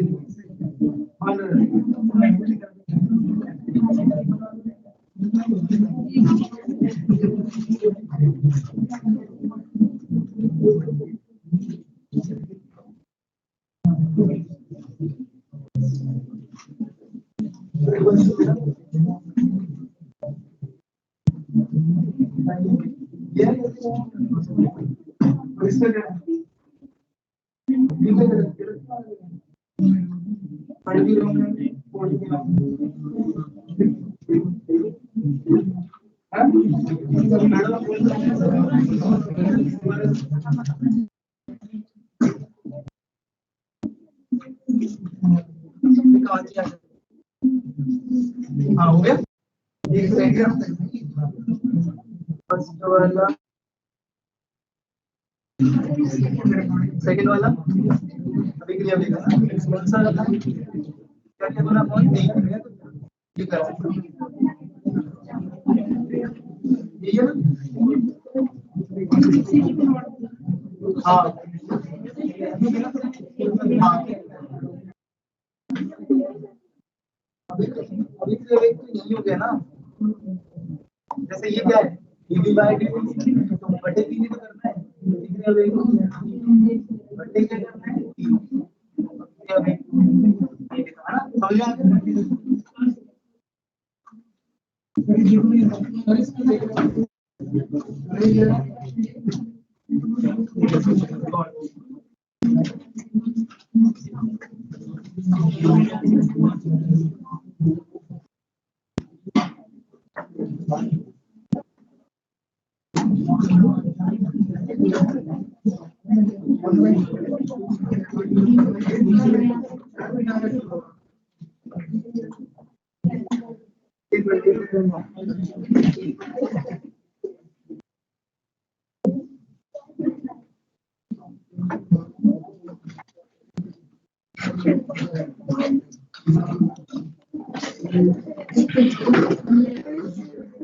हाँ सभी को वही सारी अच्छा एक मिनट पिक्चर आ रही है ना, आप चेक करो अपना आंसर। हाँ और हीरो चुप चुप चुप हो जाओ। नेक्स्ट देखो इधर, सबसे पहले मैंने क्या बोला है H2 के विलुप्त होने की, अच्छा सॉरी ये तो हो गया था ना, हाँ ये वाला सबसे पहले क्या बोला है B के विलुप्त होने की दर क्या निकालनी थी, dB बाय सांद्रता में B में परिवर्तन 0.5 10⁻³ बटा लगा समय, तो ये हो गया 5 × 10⁻³ / 20। यही आया सबका, यस सर। ठीक है बट इतना टाइम मत लेना जितना आज लिया है, ठीक है ना। हाँ नेक्स्ट अभिक्रिया का वेग क्या करना है आपको, अभिक्रिया का वेग B के सापेक्ष क्या होता है 1/3 dB/dt, यही है तो 1/3 लिख दिया dB/dt, तो पता ही है आपको ये क्लियर है इतना। इसके बाद C के निर्माण की दर, C के अब आपको पता है ये अभिक्रिया का वेग है 1/4 dC/dt क्या है अभिक्रिया का वेग, यही है ना अभिक्रिया वेग, किसके सापेक्ष C के साथ, और अभिक्रिया वेग पहले ही निकाल चुके हो तुम, यही था ना, ठीक है ये अभिक्रिया वेग है। अब आपको पूछा है dC/dt तो 4 ट्रांसफर कर दूं उधर, 3.33 into 10 kilowatts.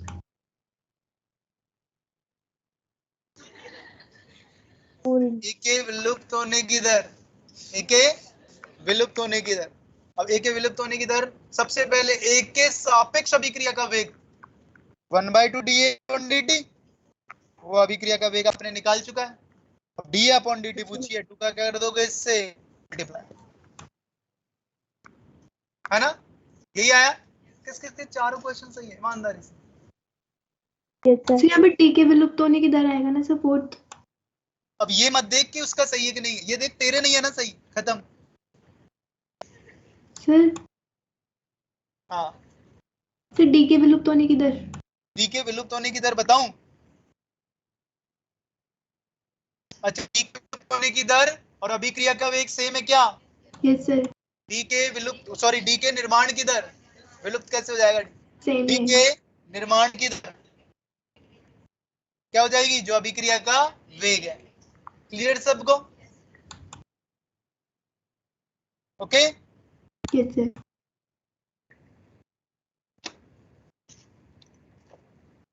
ठीक है, आपका पैकेज ओपन करो।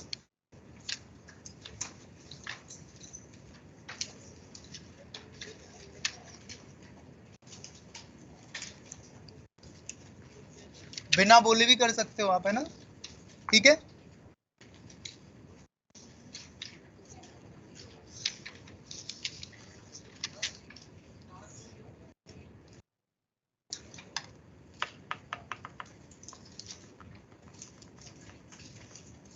सेक्शन बी का क्वेश्चन नंबर 2 देखो, पेज नंबर 175 पर, तुम्हारे पता नहीं कौन सा।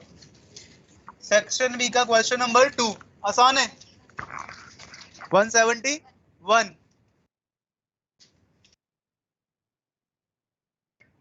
173, सेक्शन बी।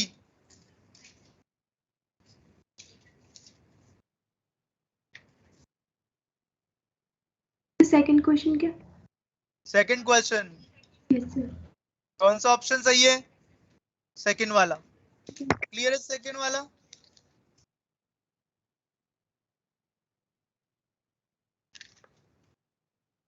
Yes sir. आ गया इतना समझ में सबको? हाँ क्वेश्चन नंबर 20 करो, सेक्शन सी का। सेक्शन सी का क्वेश्चन नंबर 26।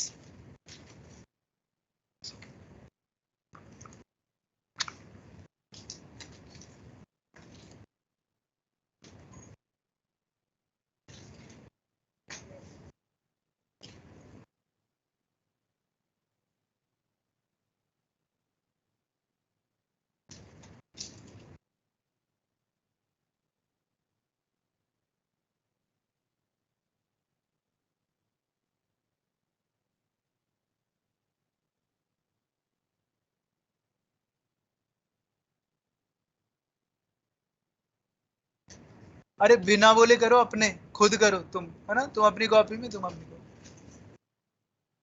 एक ही बुक में घुस रहे हो तीनों।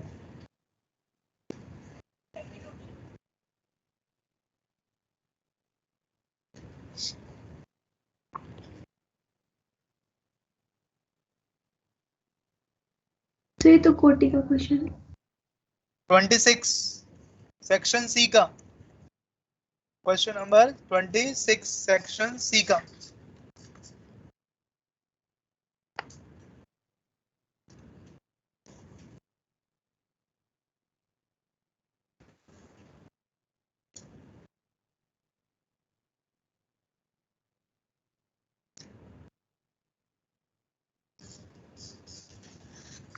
DNO2 का डी कितना आया? 1.2625 into 10⁻⁻, यही आया 2 सबका। दो ऑप्शन तो वैसे ही रॉन्ग हो गए। अब जो सेकंड पूछ रहा है वो क्या पूछ रहा है? O2 के निर्माण की दर, वो हो जाएगी ट्वाइस DO2/dt। ये तो हो गया अभिक्रिया का वेग, और ये कितना दिया है? 6.0 10⁻⁻, तो DO2/dt कितना हो जाएगा? 3.25 3.125 into 10⁻⁻। बताओ कौन सा ऑप्शन? सेकंड। क्लियर है सबको? बताओ ये दोनों हो गए क्या सभी के? आ गए?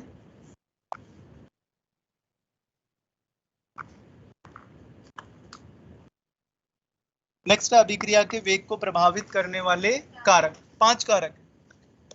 अभिकारकों की, सबसे पहले अभिकारकों की प्रकृति, अभिकारकों की प्रकृति, दूसरा अभिकारकों की सांद्रता, और तीसरा है अभिकारकों की भौतिक अवस्था। ठीक है, चौथा है ताप का प्रभाव, पांचवा उत्प्रेरक का प्रभाव, और छठा प्रकाश की उपस्थिति। सबसे पहला क्या बोला मैंने? अभिकारकों की प्रकृति। कुछ अभिक्रियाएं, जैसे देखो ये 2 अभिक्रिया बता रखी है मैंने, एक NO2 में जा रहा है, एक CO2 में जा रहा है। दोनों अभिक्रियाओं में पहली के आगे क्या लिखा है मैंने? फास्ट, दूसरे के आगे, अब दोनों एक जैसी अभिक्रिया है, फिर भी पहली फास्ट है क्योंकि अभिक्रिया के दौरान पुराने बंध टूटते हैं, नए बंध, अगर बंध तोड़ने के लिए ऊर्जा आवश्यक होती है, मुक्त होती, मतलब आवश्यक होती है, और बंध बनने के दौरान मुक्त होती है। अगर बंध तोड़ने के लिए ऊर्जा ज्यादा आवश्यक है, ज्यादा चाहिए, तो बंध आसानी से और अभिक्रिया स्लो हो जाए। ठीक, लेकिन अगर बंध तो अभिक्रिया फास्ट हो जाए। और ये बंध लंबाई, बंध ऊर्जा, परमाणु आकार, कुल मिला के इन अभिकारकों की प्रकृति। अभिकारकों की प्रकृति से क्या तात्पर्य है? इन बंधों की बंध लंबाई, बंध ऊर्जा और आकार, ये है यहाँ पर। तो किसी अभिक्रिया की तीव्र होगी या स्लो होगी, धीमी होगी, अभिकारकों की प्रकृति पर डिपेंड करेगी। सेकंड फैक्टर है अभिक्रियाओं की पृष्ठ सतह का क्षेत्रफल। एक सिद्धांत है, आगे बढ़ोगे, संगठित सिद्धांत कहता है अभिकारकों को उत्पाद बनाने के लिए उनके मध्य टक्कर होना अनिवार्य है। टक्कर होगी तो अभिकार में संपर्क में आएंगे और क्या बनाएंगे? उत्पाद। अगर का क्षेत्रफल ज्यादा है तो टक्कर होने की संभावना भी, का क्षेत्रफल कम है तो टक्कर होने की संभावना कम, क्षेत्रफल बढ़ेगा, ज्यादा होगी।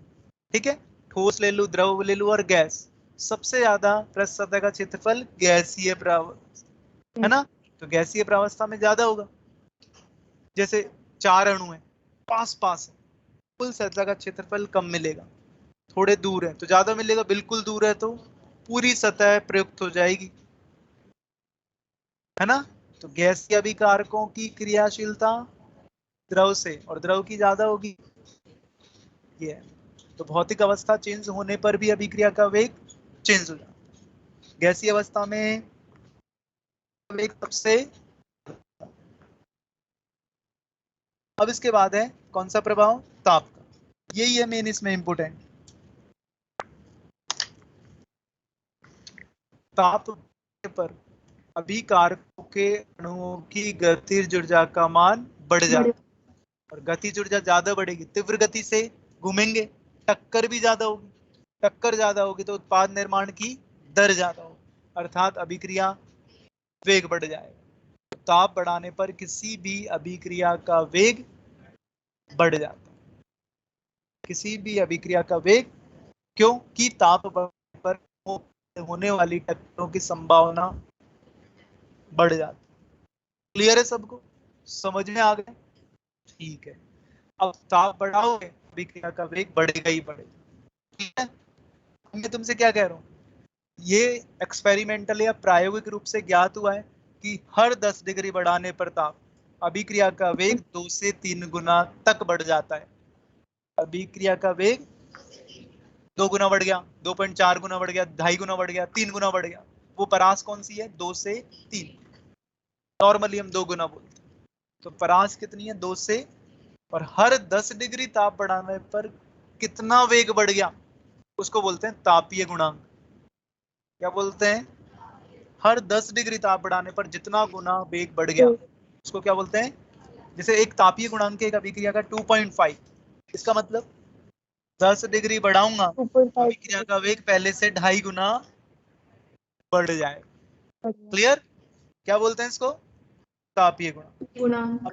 T1 समय पर अभिक्रिया का वेग मान लीजिए V1 और T2 समय पर वेग तो तापीय गुणांक का फॉर्मूला ये आया, V2 बराबर तापीय गुणांक, TC को क्या बोलूंगा मैं, तापीय गुणांक, टेम्परेचर कोफिशिएंट की पावर ताप में परिवर्तन बाय 10, और V1 कौन सा है, प्रारंभिक। V1 कितना है, अब मान लीजिए मैंने 10 डिग्री से 20 डिग्री कर दिया ताप, 10 डिग्री से, तापीय गुणांक 2 है, तो का अभिक्रिया का वेग 2 गुना ही बढ़ेगा। अब इस फॉर्मूले में लगाओ जरा, तापीय गुणांक की जगह 2 रख दें, ताप में अंतर की जगह 20 रख दें, 10 रख दें, 10/10 1, 2 की पावर 1, तो V2 बराबर 2 V1, कितना गुना बढ़ा, 2 गुना। ठीक है, तो किसी भी, तो ये फॉर्मूला आप याद रखो। और अभिक्रिया का वेग और वेग स्थिरांक समानुपाती होते हैं, अभिक्रिया का वेग और वेग स्थिरांक, तो आप इसको ऐसे भी लिख सकते हो, V2 की जगह K2 और V1 की जगह K1। K1 और K2 क्या है, वेग स्थिरांक, डेल्टा T क्या है, ताप में अंतर। चलो एक रिएक्शन करो, देखो आप मत चल, ठीक है, पहले क्वेश्चन पढ़ो, आराम से पढ़ा करो पूरा क्वेश्चन, है ना, आराम से पढ़ो क्वेश्चन। एक अभिक्रिया का ताप कितने से कितना गुना बढ़ गया, क्या मिल गया आपको, ताप का अंतर मिल गया, कितना 30, वेग कितना बढ़ गया 8, क्या पूछा है आपसे, तापीय गुणांक। क्लियर, अब आपको पता है V2 बराबर क्या है 8V1, यही है ना, और फॉर्मूला क्या है, V2 बराबर तापीय गुणांक की पावर कितना 3/3, वो सॉरी 30 यानी 3 हो गया, और ये हो गया V1। अब आपको साफ पता लग रहा है तापीय गुणांक की पावर 3 बराबर कितना चाहिए, 8, कितना होना चाहिए तापीय, किसकी पावर 3 करेंगे, 8 है, 2 की पावर, तापीय गुणांक आ गया 2। क्लियर है सबको, आसान है, ऐसे करो, ऐसे बहुत सारे क्वेश्चन है आपके, ढेरों क्वेश्चन। चलो एक और करते हैं,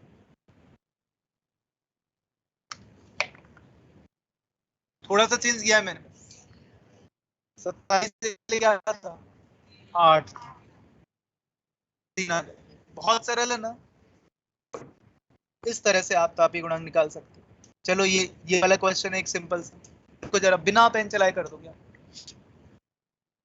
तापीय गुणांक कितना दिया है 2, ताप 20 डिग्री से 100 डिग्री, अभिक्रिया का वेग कितना गुना बढ़ जाए, अंतर, ताप का अंतर बताओ कितना, 80 आ गया, तापीय गुणांक 2, 2 की पावर 80/10 8, 2 की पावर 8, कितना आया 2 की पावर 8। क्लियर, 256। अब देखो ये सिंपल, एक और क्वेश्चन दिख रहा है,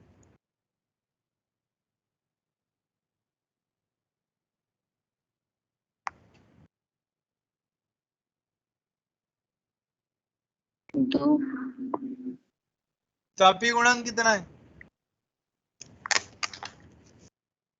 2.5 है ना, अरे 10 डिग्री बढ़ाने फिर कितना बढ़ गया 2.5 टाइम्स, तो यही होता है 2.5। तापीय गुणांक होता क्या है, हर 10 डिग्री टेम्परेचर बढ़ाने पर कितना गुना, वही होता है। क्लियर है, अब मैं एक और चीज बता, अभिक्रिया वेग या वेग नियतांक तथा ताप के मध्य संबंध, उसको संबंध को दिया आरेनियस, उसको बोलते हैं आरेनियस समीकरण। आरेनियस समीकरण क्या है, K बराबर एक्सपोनेंशियल A, एक्सपोनेंशियल की पावर -E अपॉन, यहाँ K तो है वेग स्थिरांक, A आरेनियस स्थिरांक या पूर्व चरघातांकी नियतांक, और exponentially power E upon RT, ये क्या है सक्रियण ऊर्जा, T क्या है ताप, R गैस कांस्टेंट। क्लियर, अब इसका लॉग लो बेटा दोनों तरफ, लॉग A और A को मान लेता हूं अलग है, एक्सपोनेंशियल -E अपॉन RT है, तो log K बराबर log A minus E upon RT, exponentially -E upon RT का log क्या होता है -E upon RT, -E upon RT। ठीक है ना, ठीक है, जैसे एक्सपोनेंशियली -x का इसका log निकालेंगे तो कितना आएगा माइनस एक्स। जो भी पावर एक्सपोनेंशियल की वही होता है। पता आ गया? अब इसका लॉग निकाल लो जरा, देखना जरा यही आया क्या, है ना? ये कौन से लॉग में? ई की बेस में, 10 की बेस में बदलोगे तो आगे 2.303। ये आ गया 2.303। ये क्लियर है आपको? अब 2.303 डिवाइड कर दो मैं तीनों में, क्या आ जाएगा? ये आ जाएगा, है ना? अब इसमें देखना जरा रिलेशन देखो, ताप और के में, ताप और के में, ताप बढ़ा दो तो के क्या होगा? देखो ध्यान से बढ़ेगा। देखो, जल्दी बोल दो, बढ़ेगा सर। बहुत सुपर इंटेलिजेंट। बढ़ेगा। बढ़ेगा। देख लिया व्युत्क्रमानुपाती है ये, और ये लो क्या है साइन। मुझे पता है सबको आता है, बट सब गलत करोगे, वो नहीं करना बस। ये कोई बहुत बड़ी चीज तो हम पढ़ते ही नहीं है, बट ये ध्यान रखो एक एक चीज, छोटी छोटी चीज, ठीक है? आगे समझ में अच्छी तरह से। और कभी ऐसे समझो ही नहीं, हम तो भाई जीनियस है, इंटेलिजेंट। अगर ऐसे खैर है ही नहीं, लेकिन अगर ऐसा समझोगी भी ना तो गलत करोगे डेफिनेटली, ठीक है? मुझे पता है कि तुम हाँ इतने बड़े हो गए कि हाँ तुम तो बहुत समझदार हो, ठीक है? तो इसमें क्या होता है, इस एज में ऐसा होता है कि अगर माँ बाप या टीचर डांटते ना तो अरे ये हमें कैसे बोल सकते हैं, हम तो ऑलरेडी इंटेलिजेंट। तो बहुत बुरा लगता है उनको बेचारों को, हर्ट हो जाता है, अरे खतरनाक।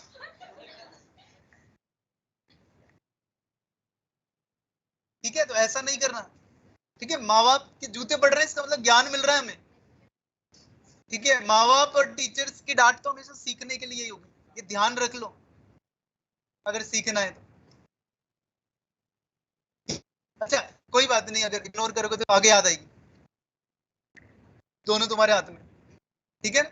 तो वो आगे वाली कंडीशन नहीं आए तो अभी आई थिंक आई सजेस्ट, मैं फोर्स थोड़ी डाल सकता हूँ, पढ़ो तो ठीक है, नहीं पढ़ो तो और हमें क्या, है ना? समझ में आ रहा है ना? तो हमको सिर्फ एक वर्षीय योजना बनानी, सिर्फ एक वर्ष, ठीक है? राजस्थान में ये ट्रेंड, ये 2 वर्षीय 3 वर्षीय योजना, बाहर नहीं है, बाहर स्टेट्स।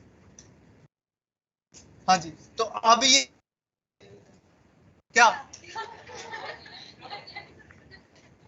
ग्राफ दिख रहा है तुम्हें?